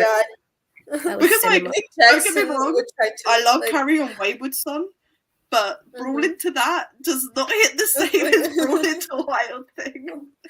No, just imagine Kenny and Nick in an Anarchy in the Arena match. Like they would just. Where would Matt Jackson do his Northern Light suplexes? That's the question. Oh my god, that's true. Yeah, it's like it'd be, But yeah. So like Bryan, Mox, Claudio, and Yuta versus the Bucks, Kenny, and Hangman. Okay, would be match of the year. Kind of like, going towards the Mox and Hangman. Who do you guys think is gonna bleed first? Because obviously it's like I feel like who do you guys think is gonna like? In my head I'm like it's Mox. Obviously, you would expect that for him, but it's also like Hangman. Yeah, I can totally see like Hangman going into the ring and Mox like in the first minute already making him bleed with something. Because like so last year's I think it was I don't know if it was Rampage or Battle of the Belt. Like I saw that the Adam Cole and Hangman Texas Death match. I was there for that one. That's so good. Yeah, so it's like I love that match. It's so like underrated. Yeah. So it's kind of like going to this year's. It's like, is Hangman going to bleed first, or is that going to be Mox? Like I don't know. That's kind of like a little like thing that I'm like betting myself on. I'm like, who do you think? Who I think is going to bleed first? I think Hangman's gonna bleed first. I think that's how it's gonna play out. Thank you, Far, for another super. Thank you. $5. Whose side is Takeshita on? Find out a Blood and Guts live from Insert City Games. Back to you, Excalibur. See, I should be a commentator. Real talk. Oh my god. Takeshita, Ibushi, and Kenny versus Hangman Adam Page and the Young Bucks. Who says no? Because I have been fantasy booking this match since like mid-December because they started teasing things with Don Callis talking to Takeshita and like all the BT and Bola, the BTE stuff with like Hangman, like they're teasing the link up with the Bucks. Like they've been teasing it for 84 years, but they're teasing it more again. And I really do think if AEW can get the deal done, we're going to see Golden Lovers and Takeshita versus the Hung Bucks. And it will be a match of the year every year for the next 5 Really? I would spend the whole match just crying. I was just pull my laptop off the desk. It's okay. I was like, oh my god, yeah. But yeah, I just thinking of a Golden Lovers reunion and just yeah. And then you put Takeshita and Hangbucks in the middle. You don't even and then need you can the have belt for it. Yeah, no, you can have Hangman versus Ibushi again. Like, there's so many possibilities. That match in Ring of Honor, again, another match recommendation. If you haven't seen it, watch it. Amazing. Subscribe to the club. Plug. Yeah, it's on YouTube. It's on YouTube. Yeah, I watched it on YouTube too. But it's such a good that match, I need them to revisit that because it's fucking incredible. And like with Hangman having developed how he has, and like how much better he is now. I get real passionate about some of these matches. I really do think for the Texas Death Match, Hangman should win. That's definitely the right decision. Yes. But I don't know how they would go about having Mox lose 2 pay-per-views in a row. I think Mox is in the position that he gets like enough big wins on TV, and he's such like a locker room like leader, and what am I trying to say? He's like the gatekeeper for like the singles division a lot of the time. It's kind of the ace of AEW. He is the ace of AEW, really. Yeah. I don't think him losing to Hangman on a pay-per-view would like negatively affect him, especially if like it sets up the BCC versus Elite. Like I think it's not going to be a bad thing for him to lose. It's Mox. Yeah, it's not exactly going to derail his momentum or anything. Yeah, and like he's just in a position where it's like losses like aren't really going to affect him, you know? Yeah. And it is a situation that I feel Hangman needs the win a lot more. Definitely needs also, to be able to get back in a position. But like he's slowly becoming more and more unhinged. And it's like, do you have him lose here and like really send him off the rails and like because it would be so poetic for the thing that drove him away from like the Elite, like him spiraling and getting out of control, is the thing that brought him back to the Elite. Like that is a really special full circle moment that like the diehard fans, me, us, it would be for us for them to do it like that. And it's a sort of storytelling I could see them doing. Yeah. Then we still have to consider the position of the Dark Order in this whole thing, because now Dark Order is kind of fully back into the fold with Hangman. So for the Elite to be able to go out and help Hangman, then the Dark Order, maybe they show that the BCC like beat the Black Order in the locker room. So then after the match, they start going for Hangman, and then Dark Order is hurt, they can't help. And then you just feel like, you know, just like, on carry on later, son. Like, on Rampage, do like Alex Reynolds and John Silver versus Claudio and Wheeler Yuta, and have them just kick the shit out of them in a tag match and just ruin them for the pay-per-view. Yeah, and you just say in the pay-per-view, like if Uno is out because of the match with Mox, and now Alex Reynolds and John Silver are out. Alex and Reynolds. Yeah. And Ben, thank you so much for $2. Mock is the opposite of Punk, one can say. I mean, we're not saying that. You know, hey, man. You said it. I'm not disagreeing. You said it. We're not gonna hear any disagreement from us. Like, yeah, but definitely this is gonna be an interesting match, and I am very interested to see where it's gonna lead in the storyline. Yeah, conversations like this, like little side note, is why it makes me so frustrated when people say on Twitter AEW has no stories, because there's so much story in a lot of these. Like we've been here for almost 2 hours, like, and a lot of that has been talking about the Revolution card because there's so much to some of the matches. Anyway, it's just crazy because we really were like talking a lot about how most people feel that Revolution has no stories, And then we're just here like, because this started for Revolution and this started for Revolution. It's like here are all these little like strings that all tied together in one time, like neat little bow. Like but the one match that I feel yes, and maybe our minds are just like way too big. Like I don't know. But the one match that undoubtedly has a lot of story going into Revolution and probably had the best build so far, it's MJF and Bryan. For their 1 hour Iron Man match. Like a full hour of Bryan wrestling in the pay-per-view. Like Tony Khan, just thank you. You know, and I don't know what to expect because the 1 hour is a lot, but we've seen Bryan go 1 hour with Hangman, and that was a fucking banger of a match. You barely felt the 1 hour go through. And people forget that MJF is a beast in the ring as well. So what do you guys thought of the whole feud? Because I know there was a lot of complaints about MJF's promos in the beginning. And the end, like he got a little of it back, you know. But how do you guys thought of the whole construction for this feud? What are you expecting from the match? I'll let you go first, Lexi. I'll let Lexi go first. I feel like I'm going to talk for 5 minutes straight. Okay. Like, I really don't, like, have much to say on this. Like, I personally didn't really mind the feud, like, I guess, like, the build-up towards it. But, you know, I can see where some of the criticism for, like, MJF is coming from. Like, his, like, I guess, like, his, what was that episode? Was it on Rampage or Dynamite? Where it was, like, the promo he did, like, against Takeshita, you know?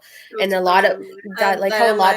Whenever a lot of people first started, we're like, oh, okay, you know, and I will admit that was one of me where I was just like, all right, what is the point of this? Like, what is leading up? Like, you know, what is your character? What are you doing? Like, what are you thinking? What's going through your mind and stuff? So it's like, I don't know, like the buildup was okay for me. But I know I'm gonna enjoy it regardless because Bryan is a fucking beast, and MJF, you know, he's pretty good too. Yes, he is. But is I'm the MJF defender in the podcast. Like MJF. Listen, I'm gonna say right away, he is great in ring. I have no doubts that the match is going to be great because he's facing Bryan Danielson, possibly the greatest professional wrestler alive today, right now. Period. But this character of his, like the promo on Wednesday, I really liked. Like I thought it's been the best promo of the entire build-up. Like I feel like the post promo angle as well, where Bryan just like fucking knocked him out with the mic or whatever. That was really cool, and the match is red hot going into Revolution, and I think they've done really good with that. But MJF as a character has not been for me, and anyone that follows me on Twitter knows this. Unfortunately, I talk about it a lot. I understand that he had to get his heat back after the All Out, him coming back at All Out, winning the chip in the weirdest way possible. That was... Dude, that feels like a fever dream still. Yeah. I'm not even gonna lie. I'm just like, how did... Okay. Coming face to face with CM Punk at the end, like, them, it was obviously setting up for the third match in their story arc. And we all know what happened after that. We're not going to talk about it. We talk about it enough on a regular basis. But I really do think MJF's character suffered because of that.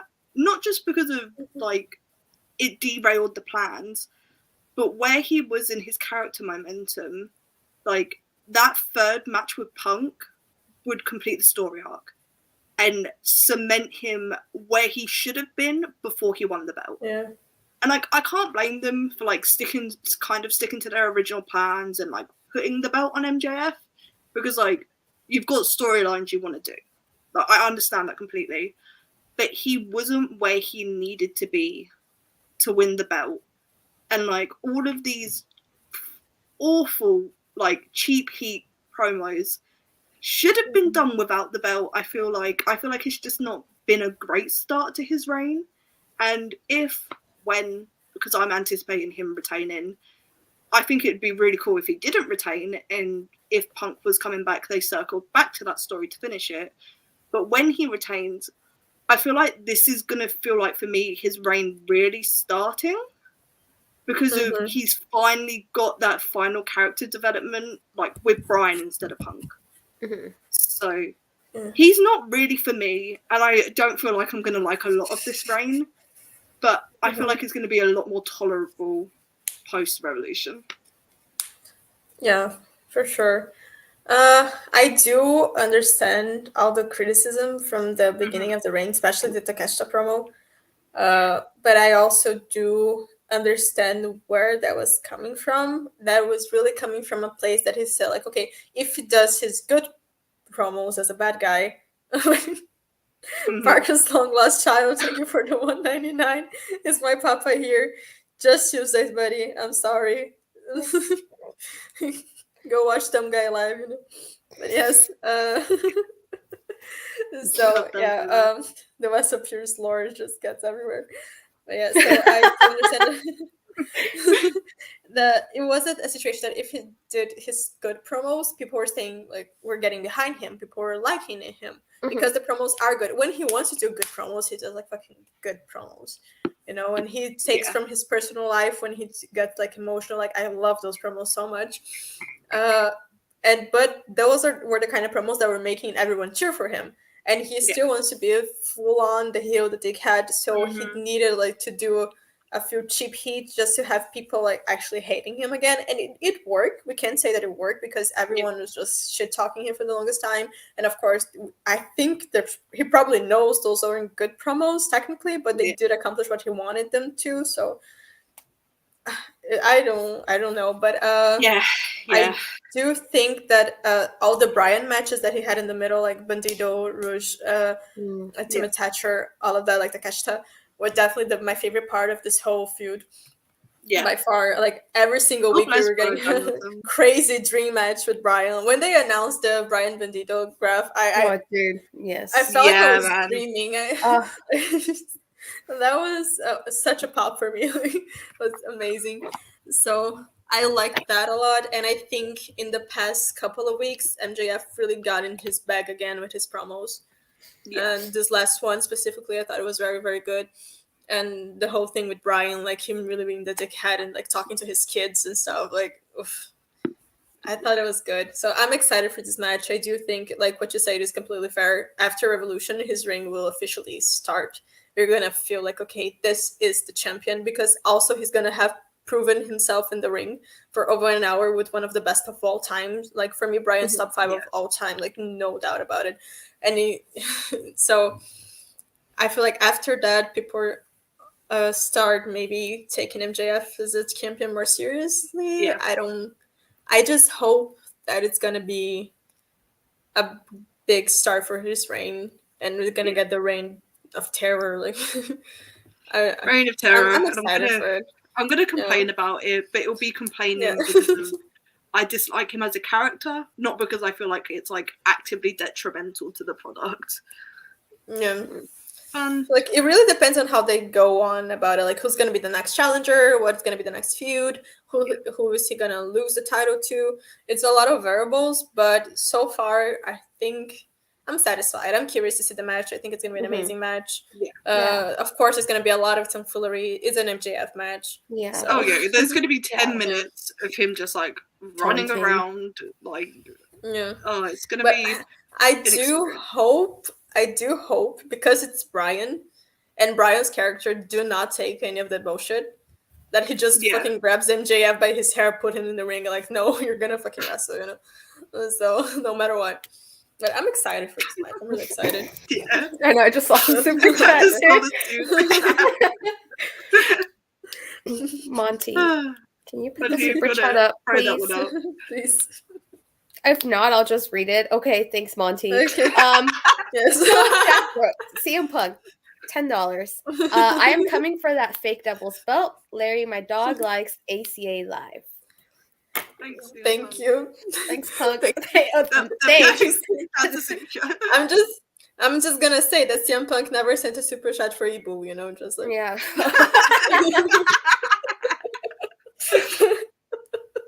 Well, Larry liking A.C.A. Or Larry. Larry Shut up, liking Larry. A.C.A. Such a little dog. That's my favorite lore so far.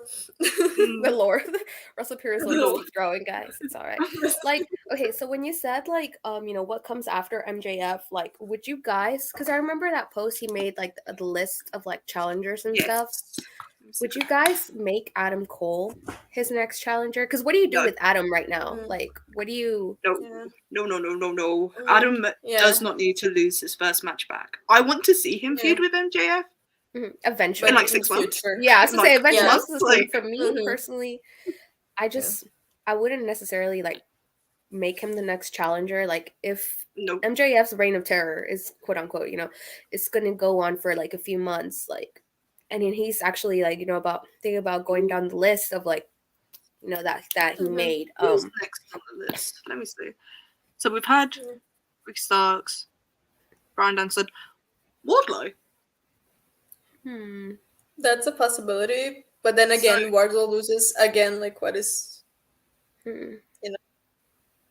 Well, if Wardlow loses to Samoa Joe, like, obviously they did the squash match at Double or Nothing, but if Wardlow wanted to be like, all of my problems started with him, and now I'm gonna save the company, so type of like face, like to like doing that sort of baby face thing. I don't think it would be great personally, but if that's what they could end up doing.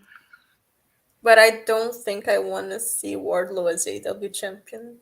Oh no, he wouldn't beat him. Maybe in a few years. Exactly. So that's what he I'm saying. Lose. Like, it'd just be another loss for Wardlow. So I don't think. Yeah, exactly. Great, what is it gonna mean for his character? Like Adam, I would definitely do the Adam Cole MJF rivalry in the future. I wouldn't do it directly 100%. After Revolution.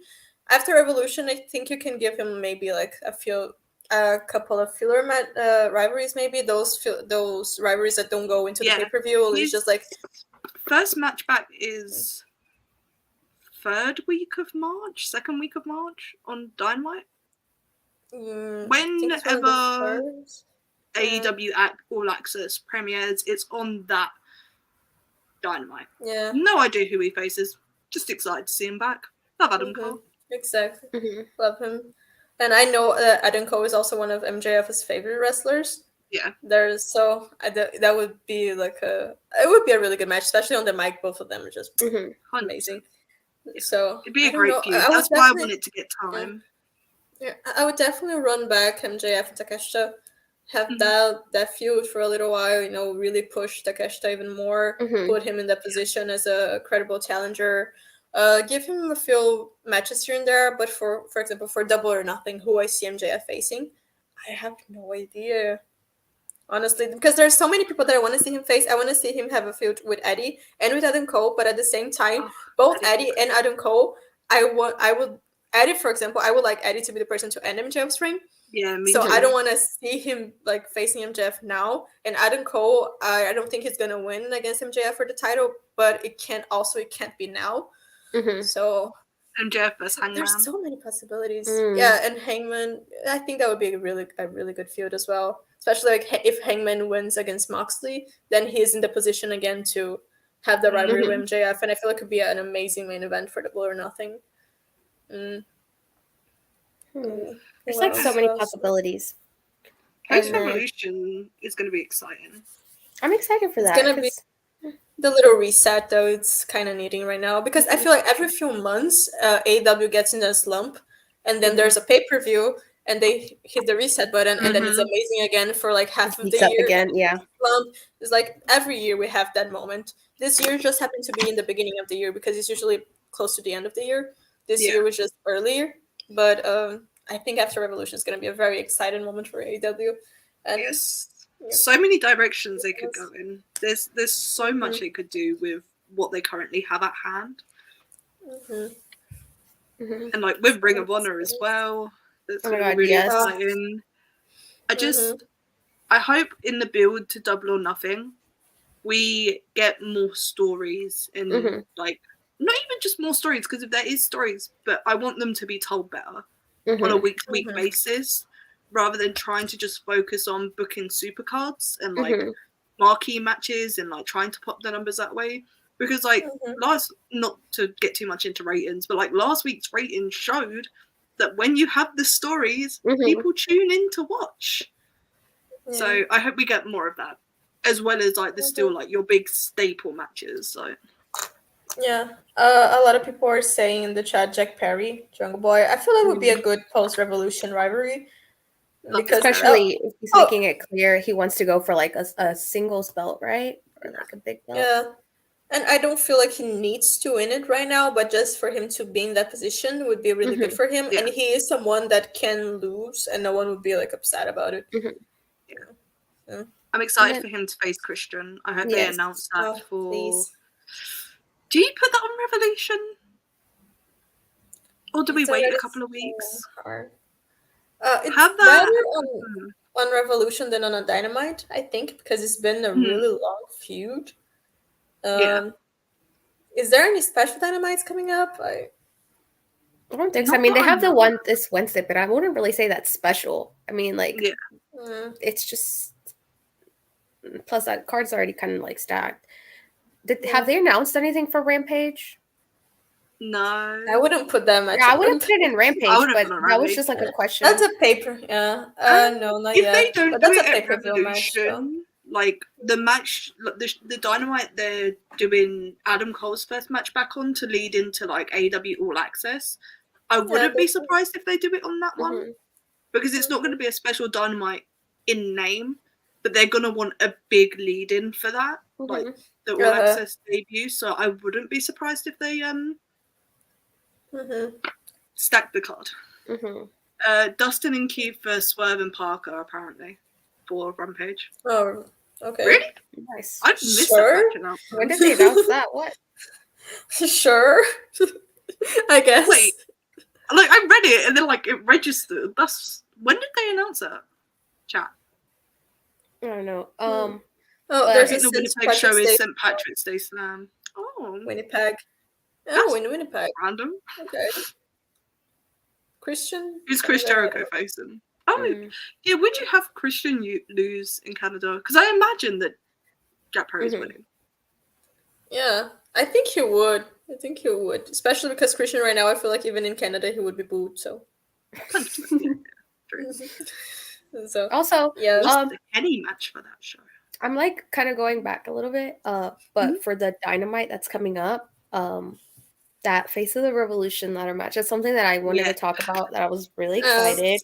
One of my favorite luchadors, ever. He's so Commander is making his AEW debut. Yes, I'm really happy for him. Just overall in general, like that match is like all the people who are wrestling there, like in that match, it's so good. Like I'm not upset whoever wins that, just because that is such a solid like ladder match. Plus, like adding Commander, who's like known for like all this like walking the top ropes and like just high flying lucha style. I'm just really excited for that. Like that match alone convinced me to go to Dynamite on Wednesday, because I wasn't really planning on going. Even though we were going to be in San Francisco, I was like, yeah, we'll just it's fine. But then that got announced, and I was like, wait. and then Aussie Open got announced, so I was just like, wait. Yeah, and it always just makes me really happy seeing like Tony booking like Lucha Libre and like stuff and on television.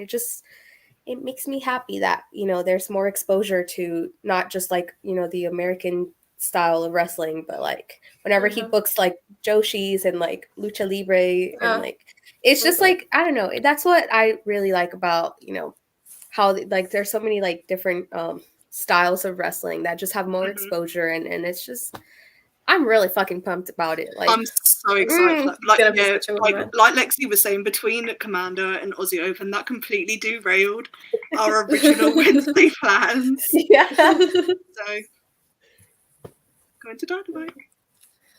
Oh, it's gonna be so good. I'm so excited to see like the American public reacting to Commander. Like, he's gonna impress so many people. Like, he got so over at Bola, so like seeing him like on an even bigger stage is gonna be incredible. I'm excited for this match. I love this match. It's just like Commander, like a bunch of high flying people, and Eddie Kingston. Eddie Kingston, Hobbs, Ortiz, Takeshita.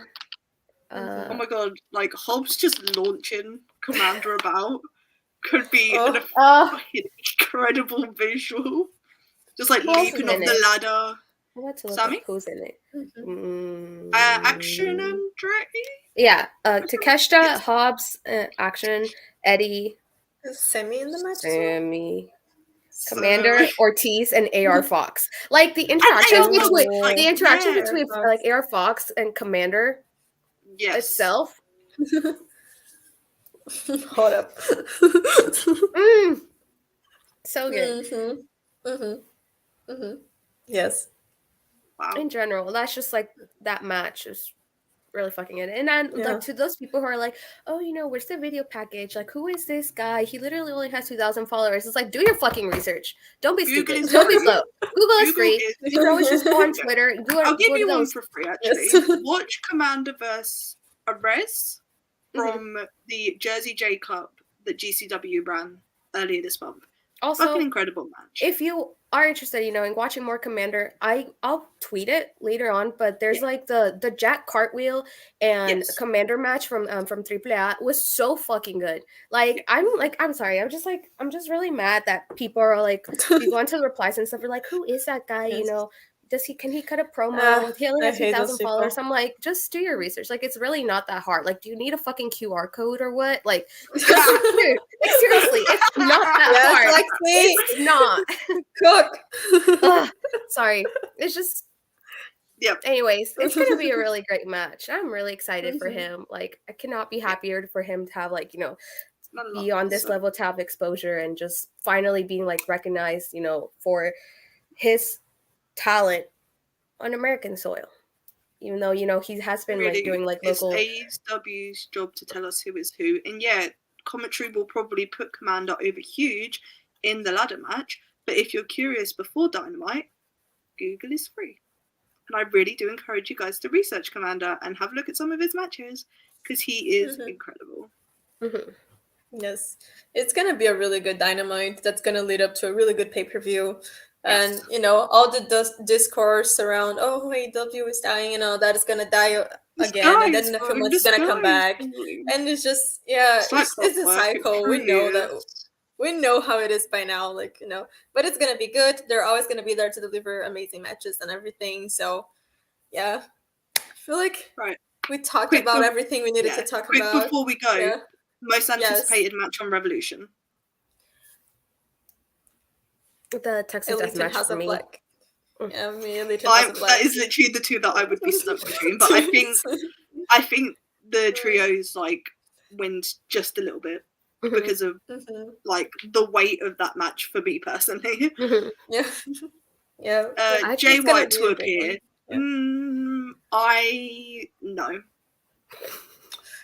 I don't think so.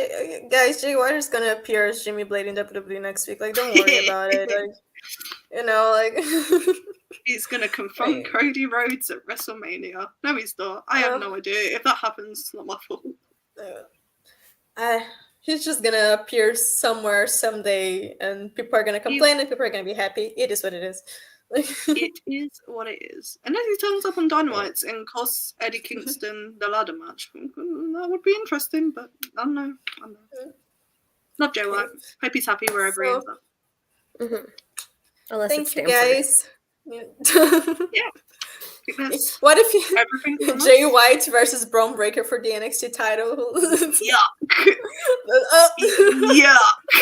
Oh no. Nasty booking. Yeah. Wherever he goes is gonna be This over as is fuck. a Like he has the nightmare. potential. Yeah. Yeah. Oh, Yeah. brother. Okay.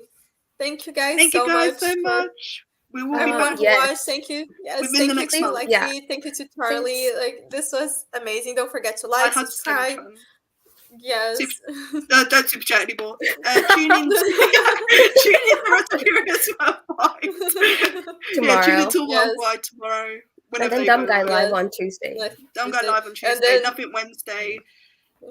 The flagship Thursdays, show. the Flagship show, yeah. And then Purist on Purist. Fridays.